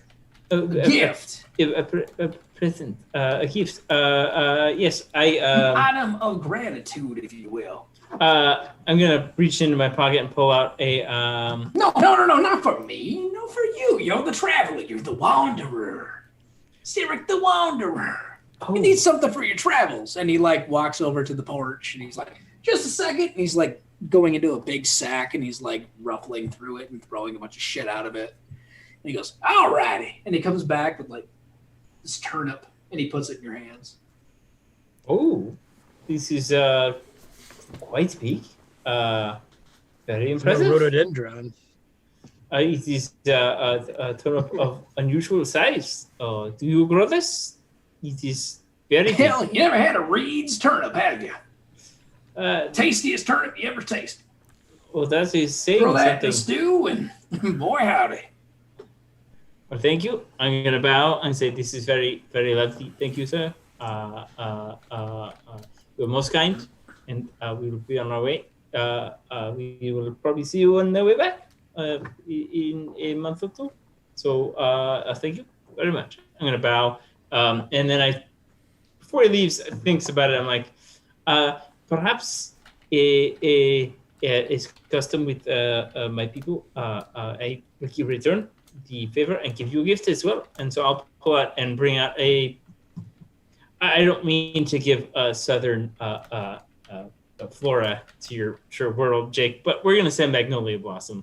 So it's not that something big. that he had picked that would be considered. Is it something that's foreign, or is it something that's like native? It's something we found on the way. Probably a little ways from here. I would expect that it's not local to here, but not terribly far. Like, I don't know if you guys have experience with magnolia blossoms. They're like this big, cream colored, and they smell amazing. They're very. I would say pungent. it's probably a little smushed from being in a backpack or but something like that. But it smells amazing. It I smells wasn't like expecting anything. So I mean, yeah, old man Reed, he'll just kind of like take the big like crumpled flower and he's like, thank you. Pretty. Thank you. It smells very good. Stick it in your bedroom, and it smells very nice. I'm gonna bow, and I'll return with a giant turnip baby. It's big. It's like what, like that big or so? It's a turnip. I mean, okay. I didn't say it was big. It was just Okay. a turnip. It's a turnip. All right, I'll return and say, the land has smiled upon us and has gifted us with a turnip for dinner. maybe dinner for a few days. It's supposed to be very good. I won't be eating that. Turnips are peasant food for a reason. They're bitter. You have a knack for making friends in the strangest of places. A turnip friend. Turnip friend. Turnip friend. He was most kind. Not everyone responds as positively to me. Probably especially- poisoned. The hell you say? I'm sorry. Not everyone responds as kindly to me as the farmer. I think he's saying most people hate him. Well, His eye still bruised from yesterday. yeah. Yeah, it's probably puffy at this point. Yep. Well, we'll use the turnip in tonight's dinner. It's fine. And maybe a couple days. It'll taste like anything you. I'll put say in it's fine. Okay. Oh, okay. It's fine. It's fine. All right. Keep going. Okay. Okay. So you guys will travel for the third day. Everybody give me either an intelligence nature check or a wisdom survival check. I'll give a survival check here. Same. I got a 10 on survival. What is this number? Okay. It's all coming back to me. I rolled a 2, so I've got 7. The druid got 7. Yeah, I rolled so bad. I'm using my So we got special. a 20, a 16, dice. a 16, a 10, a 10, and a 7. I got the lowest. I got +5 to this. All right, literally everybody but Sierra. You're kind of like, you guys will wake up and have your quick breakfast and whatnot, and the ones with the 10s are kind of like I guess everybody but Cyric is like, kind of smells like rain's gonna happen. And Cyric's like, you can smell rain. And as the day goes on, it becomes very apparent that there's going to be some rain coming in. And it's not until about the evening to where it starts to come down and you guys are kind of like, oh, okay. Like somebody feels the first raindrop and they're. Is there like a shelter around we could use? That would require some sort of a check to try to find, because it becomes at the point where you guys are actually kind of caught in a thunderstorm by evening.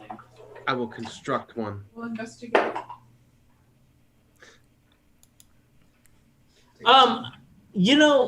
Could I use mold earth just Yeah, to from the tent to- just to dig a kind of a cave? You have a what for a what? Well, mold earth, but I can only do like 10 feet at a time. So You 10 need feet more by than 5 that, feet. given the size of the party. Yeah, that's what I was thinking. But yeah, just kind of like checking the surroundings and all that sort of thing with a 16. You can spot a cave out in the distance. There's a spot we can go roast. Yes. We send the druid to go see if its nature is okay. Do you mean check for bears? That's very good thinking. Very good thinking. Yes. Yeah, I'll go check. I'll go check it. See if there's any animals that live over there. So, can I use? I don't know if any of these. Probably a survival if you're like checking. Yeah, let me check tracks and all that survival sort of first. in the area. 15. A bear had once resided here, but it's been like the droppings you find are very hardened. Okay. He's fine. Come on in. As you get Fine. fucking mauled by a bear. I won't be mauled by a bear. I can talk to bears. I can Yeah. make friends with bears. Good luck with that. We move into the cave. They call me Brother Bear. I mean, They call me the Bear Whisperer. feel like they don't. All right. Then they call me the bear screamer. Yeah, I'll follow. I'll follow him in the cave, and if it's super dark, I'll do the dancing lights. I'll send like 4 of them, like. Okay, I have produced flame as 40, well. 40, 60 ahead of me. I have produced flame as well, so I can do that, and so everyone can see. I mean, I am a variant human, so I won't be able to see that well. So probably I would have done that already. None of us can. Yeah, it was crazy. I've never been in a party with so I think, few. like George might be the only one with dark vision at this point. Dear sweet heaven. George is going to be perpetually blind because we're having all the of your magic lights. No, the cave's safe.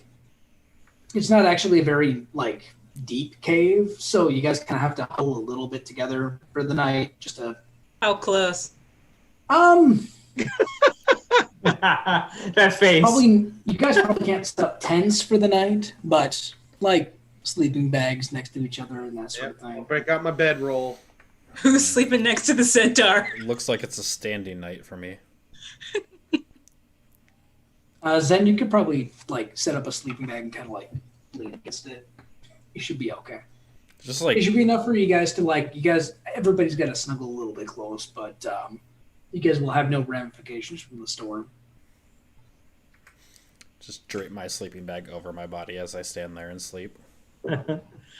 Horses can stand and sleep, right? Yes. Like horses can. Centaurs are a little more. Yeah, I always wonder about that. Like, based on probably lean a little bit and then like like when you fall asleep in a chair and you like lean forward. And yeah. Just, like, jerk so like it doesn't seem like there'd be any comfortable way for them to sleep, right? Like. Anyway. No, I imagine. It's a sight to behold. All right. Well, either way, the third day just kind of goes by. You guys will sleep. Nothing extraordinary happens. Whoever's awake is probably just watching the storm and taking it in, or just resting, or probably falling asleep during their watch. But it's fine. Nothing happens.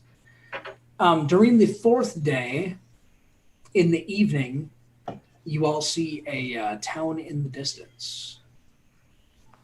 In the distance, the road leads to a small town. Behind the town is a pine wood forest with tall, formidable trees. Although the trees are large in size, their needles are shades of unhealthy browns. As you get closer to the town, it seems that there is an air of uneasiness and anxiety. Do people avoid us, or like how is this manifested? Compared to coming into Falnor, and granted they were celebrating like a festival and everyone's in high spirits and busy. You guys kind of enter this town without any sort of questioning or anything from like the local guardship or anything like that. You guys kind of come in from the main road and people just look somber or nervous. This place is a fucking downer. I turn to Vaughn and say, "And do you remember the trees being brown?" No, I would remember them being vibrant green. Granted, this was over 20 years ago, but no, there wasn't this much artificial autumn going on. How old are you? Oh, you're adorable druids. Anyway, yeah, it's been a while since I've been here. Oh, I'm gonna shout to the nearest people. We're here for the unicorn. We want to see the unicorn. They have a unicorn? Unicorn? This is Hornwood, right? This is. Yeah. Whichever townsfolk can see you. You actually see like a little girl look over at you and begin to cry as her mom grabs her, looks over at you with a scornful look, and pulls her kid into the house. You made a child cry. We've been here 5 minutes and he's already made somebody cry. I'm gonna look at I guess Biette. I'm gonna look at someone who I guess I perceive as beautiful. I'll look at Biette and be like, perhaps you should ask. I am too scary. Perhaps you shouldn't go into a city yelling things. Well, how would they hear me? Know nothing about. How would they hear me if I did not shout?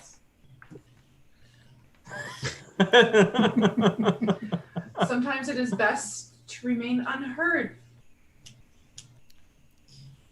For him, it's probably more often than not. Seems like a Jake, are some of difficult these brown trees in town? Like, Um, or do you go past town into that? Like, we you can would have to just go. see it's You would have to go through the town to go into the forest, and Kellen will actually kind of confirm with you guys. Like, well, we can take some back roads, but we're supposed to be heading through the woods. That's like the direct path to Quail Crest, which is the nearest town.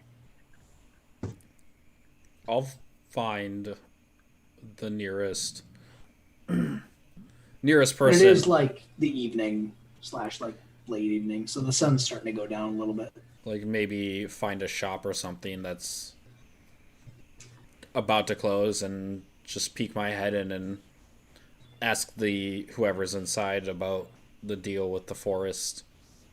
As I'm assuming it looks strange to me as well. So we're about to head through these woods and they look dead. Is there something wrong with the forest? Okay. You look into like a local tailor shop, and it seems like they're like starting to put things away and that sort of thing. They're kind of going about their day, and they look over. You're kind of leaning in so they can see like the humanoid form of Zen and not necessarily the horse section. They just kind of like look over lazily as they're putting things away, and the band just kind of goes, "Yeah, town's cursed. Forest is cursed." Is this a new occurrence, or is this... I'm sorry, I'm not from around here, and I'll step into the full door frame.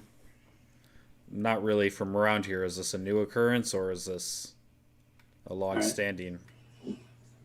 The tailor kind of looks like he stops in places he kind of like doesn't expect a centaur to be walking into his establishment, but he kind of looks down, looks up at you, kind of judges your character a little bit, and realizes you're not like here to cause any ruckus or anything, and he kind of goes back to his former demeanor, and he's kind of like,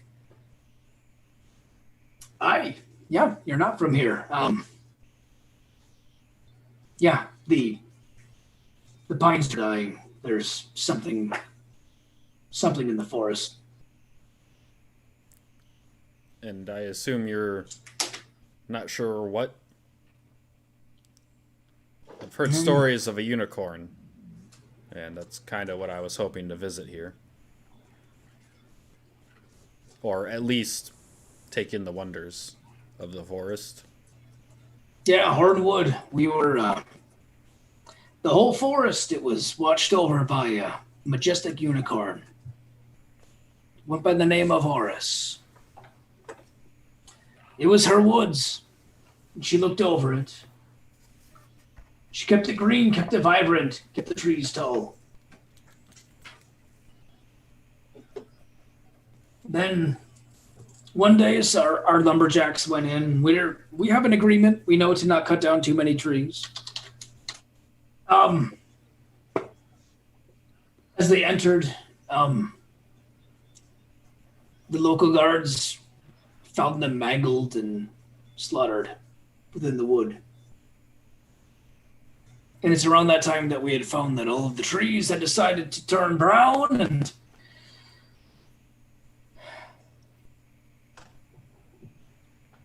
I think we're damned. To be frank, stranger. Well, that's unfortunate. I was really hoping You're telling me. See these lovely woods I've heard about. I think we'll still venture in there in our group. Maybe if we see something, we can do something about it on our way through. Not very fond of things unnaturally messing with nature myself. You can travel through by night. The sun's falling, friend. Weren't we staying here for the night? Sorry, what did he say? I didn't catch what you said. He's exclaiming like you're going to travel through the woods at night as the sun's like starting to go down in the evening. Why not? I mean, we've got a journey to These make. woods are dangerous. They're full of, well, I don't know if they're full of monsters, but there's monsters that were killing lumberjacks, and the sisters provided no answers for us. The sisters? Who are these sisters you speak of? The sisters of the pine. Oh, right. Yes. No, they're are witches. Does he say witches? Yeah. Okay. I'm getting real uneasy vibes thinking about my own past dealing with things. They live in the woods, or... Yeah, they lived there since I was a wee lad. We come to them when we become sick. We go to them when we need help. Women of the wood. It's gonna seem a little forward, and I apologize. Do they require payment for their services? And I imagine they would, but... I mean, as anybody would. Yeah, sure. I mean, sometimes it's in gold, sometimes it's in provisions. They've had the occasional extreme strange requests by chance? I would say more exotic than extreme.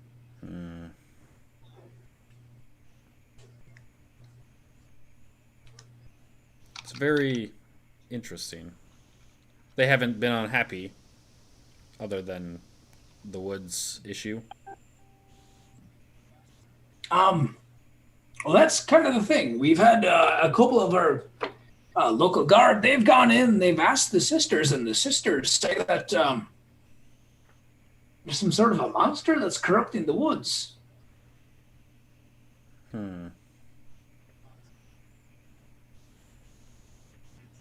It's very interesting.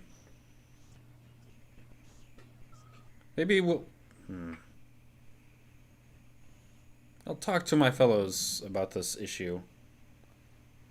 I can't promise anything, but we're going through, regardless, at some point. I thank you for your information and your kindness, sir. Good luck to you. When he comes out, I'm already looking at the tree. Oh, yeah, go ahead. Sorry. Once we get a little bit of a distance away from the shop, I think there are hags in these woods.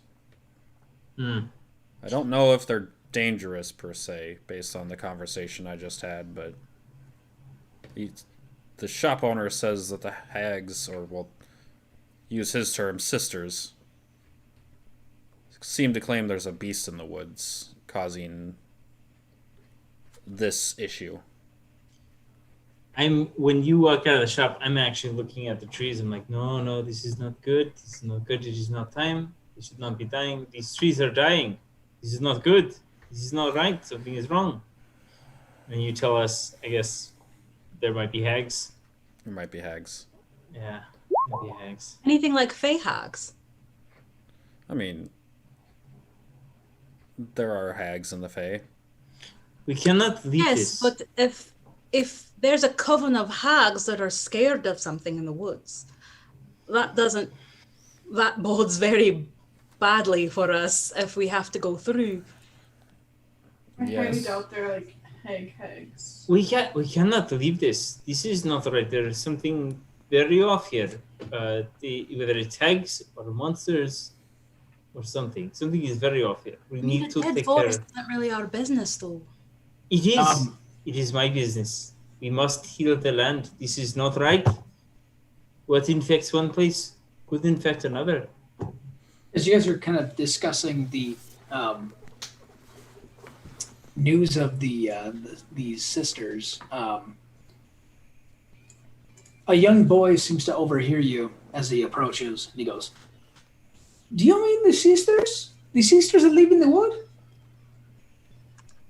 Yes, could you take us to them? The sisters of the pine? How? Yes, we want to. We would like to talk to them. Can you lead us to them? You call them hags? Can I? Ugly and old? Did he say they're old? Or No, ugly and old? He's more asking than like. Can we have like a group vote before we go traipsing into hag territory over some I dead don't think they're actually hags. These sisters are no hags. Listen to Elf. They are just witches. They could be druidesses. Yes, they're witches. They're witches. They're alchemists. They helped my mom. They helped my mom. She was sick. And they helped her. Jake, by the way, I did, while looking at the trees, cast a spell that I put in roll 20. Oh, sorry. Oh, whoops. I can't. I got the assets up. I assume we're still in town. The trees do kind of radiate a sickness of some sort. Anything I can identify or no? Would a specific no? Would a survival check help to like identify who might be what's wrong? Okay. What do you, little child? What do you know of these sisters? They're sisters of the pine. They're beautiful witches. Hag is just the word we use for these. Hag sounds like my bitchy ass grandma that died a few years back. The old cunt. It's just a word from where I am from that we use. It's a word where I'm from too. I'm from here. I'm from Hardwood. Different meanings in different places for different words. Could you lead us What are the Pine to these sisters sisters? like? Yeah, could you lead us to the sisters? They're smart. They're beautiful. They know their magics. They know their emotions. I like these sisters. I do too. Can you lead us to them? We would like to. No, that forest is full of monsters. I fear for the sisters. Jake, I'm going to be using my 10 minutes of concentration on the spells, kind of wandering all over. Hopefully Damus follows me around. Like, I'm going to go away from trees, into trees a little bit. Like, see, like, how, like, if this disease or whatever I'm sensing comes actually into town as well as just in the forest. You're definitely sensing the majority of this disease that you're picking up to be radiating more or less from the forest, but you do notice some brush and some plants on the outskirts of town have begun to wither as well. So I can, as a medical, basically a medical genius and pioneer, I could say that this disease is spreading. If you were such, sure. I am such. Can I find out? Are there any animals? I have expertise in medicine. Oh, nice. Sirik, you have not spotted any That's right, dude. like birds or squirrels or any sort of like local fauna. If I'm gonna tell the boys, like, if you take us to the sisters, we can protect you from monsters. No, we don't need to take the child into the woods. What the young child? Fuck that! If you you speak very strangely for a child. Learn from me, Bob, before he drank to death. Where is the sisters? We could. They're in the fucking woods. Yeah, the woods are a very big place.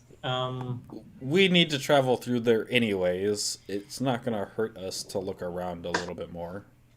Do we need to go there at night? No. I would recommend it. We could. The shop owner also seemed concerned about going in there at night. We could I definitely wouldn't go there, period. I'd just go around. Small child who is taller than I am. As we should go around, we should go around. I mean, Viet says they're not actually hags, so what business do we have? There's a monster at night. We can The go. land is dying. We cannot ignore this. This is very serious Do indeed. you have any idea of what kind of monster kills unicorns? Voldemort. Yeah, I was gonna say. Evil wizards. Anything evil would probably be like down for killing a unicorn. I ask the small child who's probably taller than me if there's an inn. Yeah, you can go to the White Pony. You can't miss it. Look for the white pony sign. I do dub off. Yet I don't know about you, but I'm feeling a bit whiffy. Whiffy. I mean, it's been fine. It's been like outdoors. That is It's good. not like ours, sir. This is the way of the natural world. This is good. Can we wait? So did they say don't go in at night or to go in at night? Don't go in at night. Do not go in. Like it seems like every townsfolk. Okay. Yeah. And No, we're near. the kid We're and near. the vendor were both Sweetie. like, no. And so we're near. Not you, sweetie. We're near. Yeah. It's like towards evening right now. Yeah. Yeah. Okay. Looking at the child. You have to be like, sweetie, is there a bathhouse around here? Think they have a bathroom at the inn, yes. It's something I can soak in. There's a hole. I know there's one there. There might I've be a- abandoned this conversation and then started walking towards the end. Come on, it's over here. I Okay, go. let's with, go to the end. I and go we'll- with Elise. All right, the young boy leads you guys to the inn. We can investigate in the morning. I give the kid like 2 copper and I guess say thanks. Enough for 2 ale, thank you. Thank you, good lady. Why is he drinking ale? You could see over the As he counter. runs off with the copper. Oh, look at Misty. Her legs are just. He's snoring right now, and it's great. We'll say Oh. the shop owner I spoke to earlier did not. When I asked him about their payments for the sisters, it didn't seem like they collect anything detrimental. It could be beneficial. Some things exotic, but They could be druidesses. no, maybe they're just not powerful. Maybe they are caretakers of the forest. They have knowledge, perhaps, but we should go speak to them. Just abandoned me. If we're going to the inn, the first thing Vaughn does is go up to the innkeeper and ask, "Where's the bathing hole? And can I have a warm bucket of water?" Yeah, it is right behind you. Okay. The lady who is, with it being the evening, basically you walk into like a modest tavern with the lady who's kind of like at the front desk, but there's like a few kegs behind her. So it seems like the front desk is also kind of the bartending area.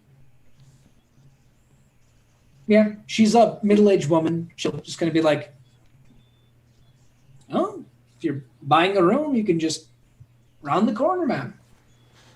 Is it public? I mean, we've got the men's and we've got the women's. Okay. Well, my co-explorer is you know what? She can take care it. They They can take care of themselves.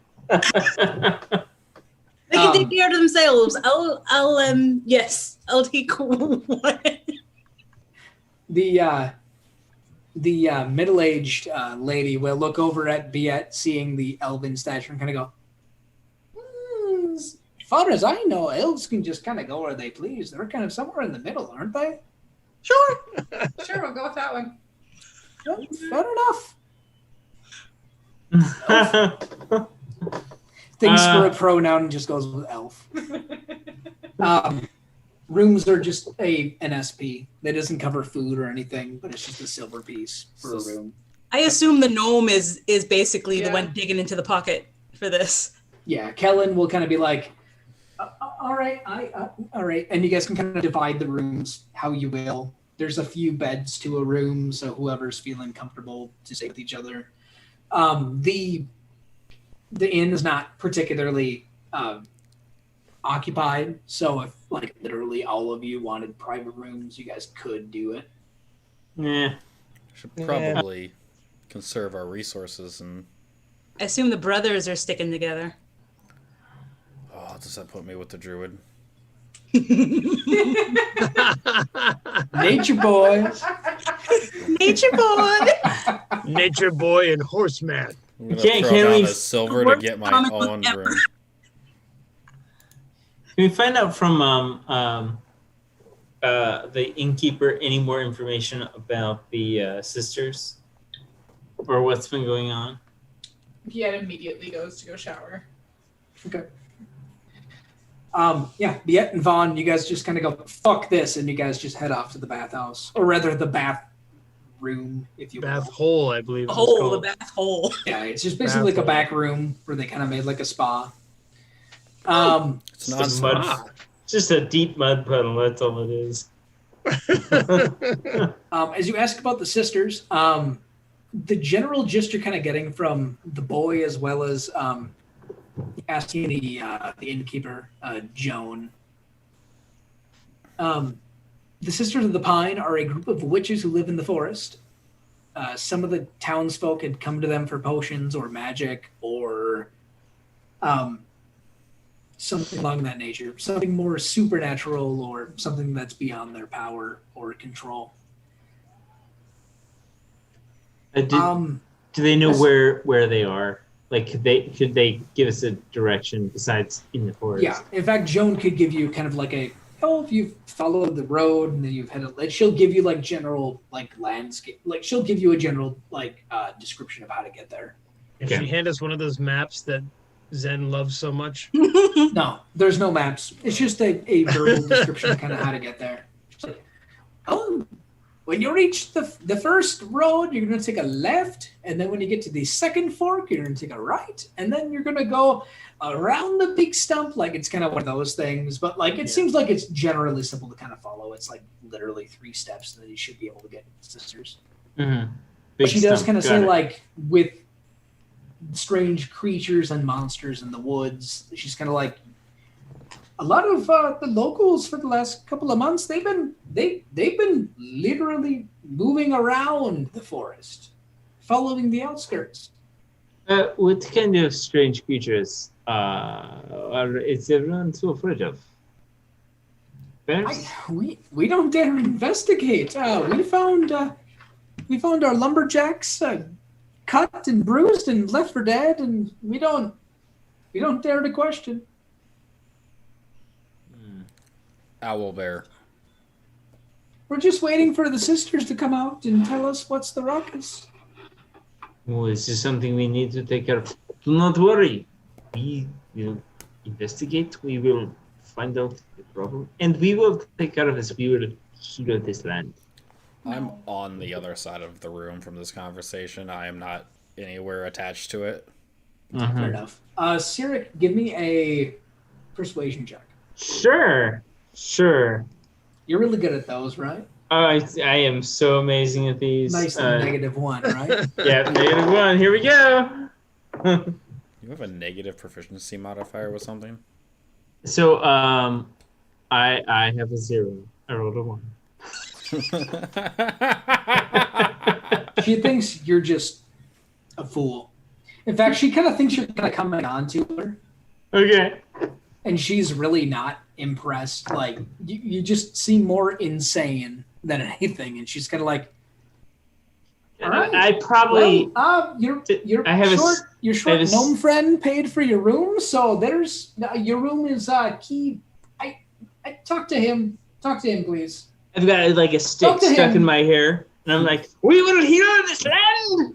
Yes. Yes, heal. Talk to your friend first. Get some sleep. We shall not rest until. Anyway. All right. Awesome. Yep. I feel very passionate about this. Apparently. And Cyric has been sent to bed.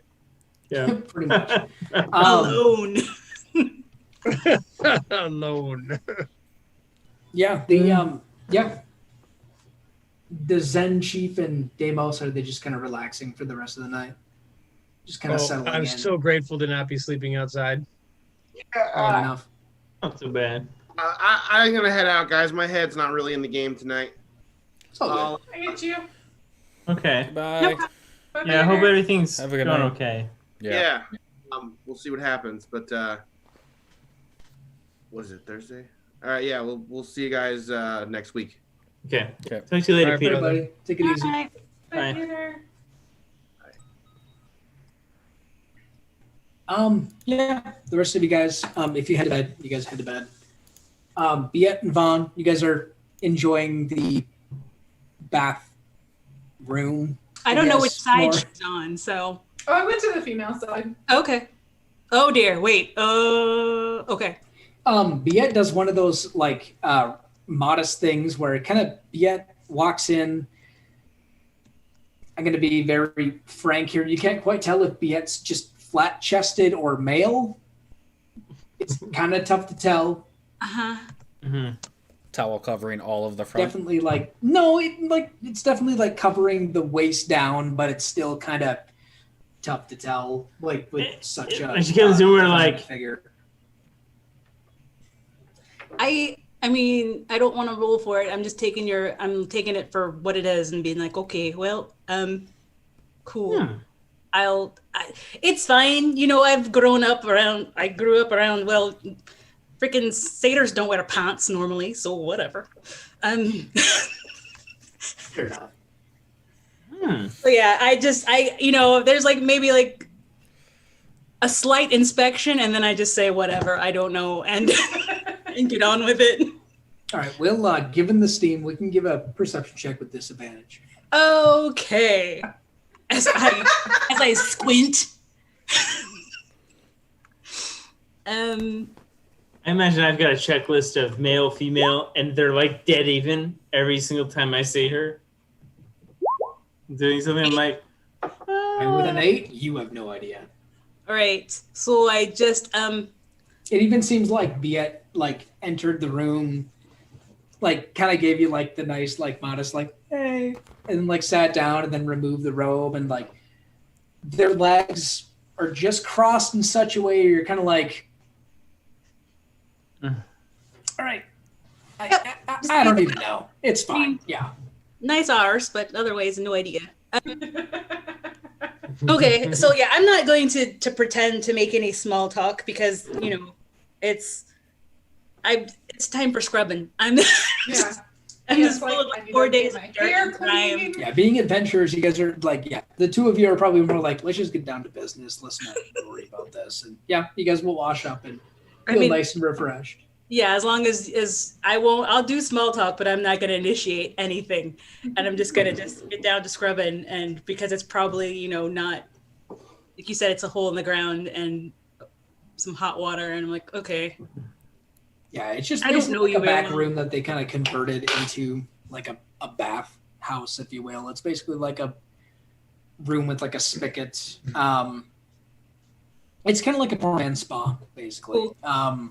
Just like point at a bit and be like, you missed a bit right there, just a little bit, right on the. There you go. Does Bia bother making small talk, or is she just kind of like? Biat's totally fine with the silence. She's like, whatever. Give me an insight check just for fun. Okay.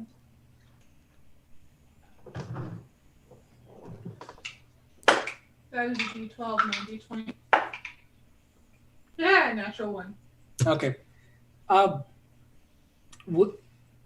going to say Vaughn's not sure if Biet's playing into Vaughn's insecurity of like not knowing the gender of Biet or what the case may be, or like even like you kind of pointing out like you missed a spot, then Biet kind of being like, oh, hey, thanks, and kind of like turning to like have you like scrub the shoulder.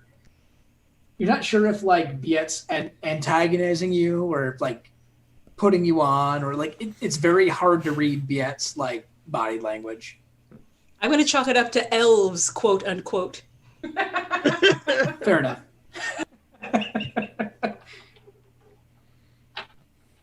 Like I'm sure like the second you guys are done, Biet's probably like, all right, well, let's go to bed, and then like puts on the towel, and like Vaughn probably like waits a good minute or two before Vaughn leaves. All right, fair enough. All right. Yeah. 11:30. This is probably a good point to you guys all rest up for the night. Looks like we're going into the woods. Indeed. I mean, it's the fastest way to get Searching there. for these Sisters of the Pine, I'm sure. Off to work we go. Hags. Into the 100% woods. getting hag feels. Witches. Witches. Well, great to see you guys tonight. Yeah, it was It was fun. nice to be with you again, Dan. All right, this is fun.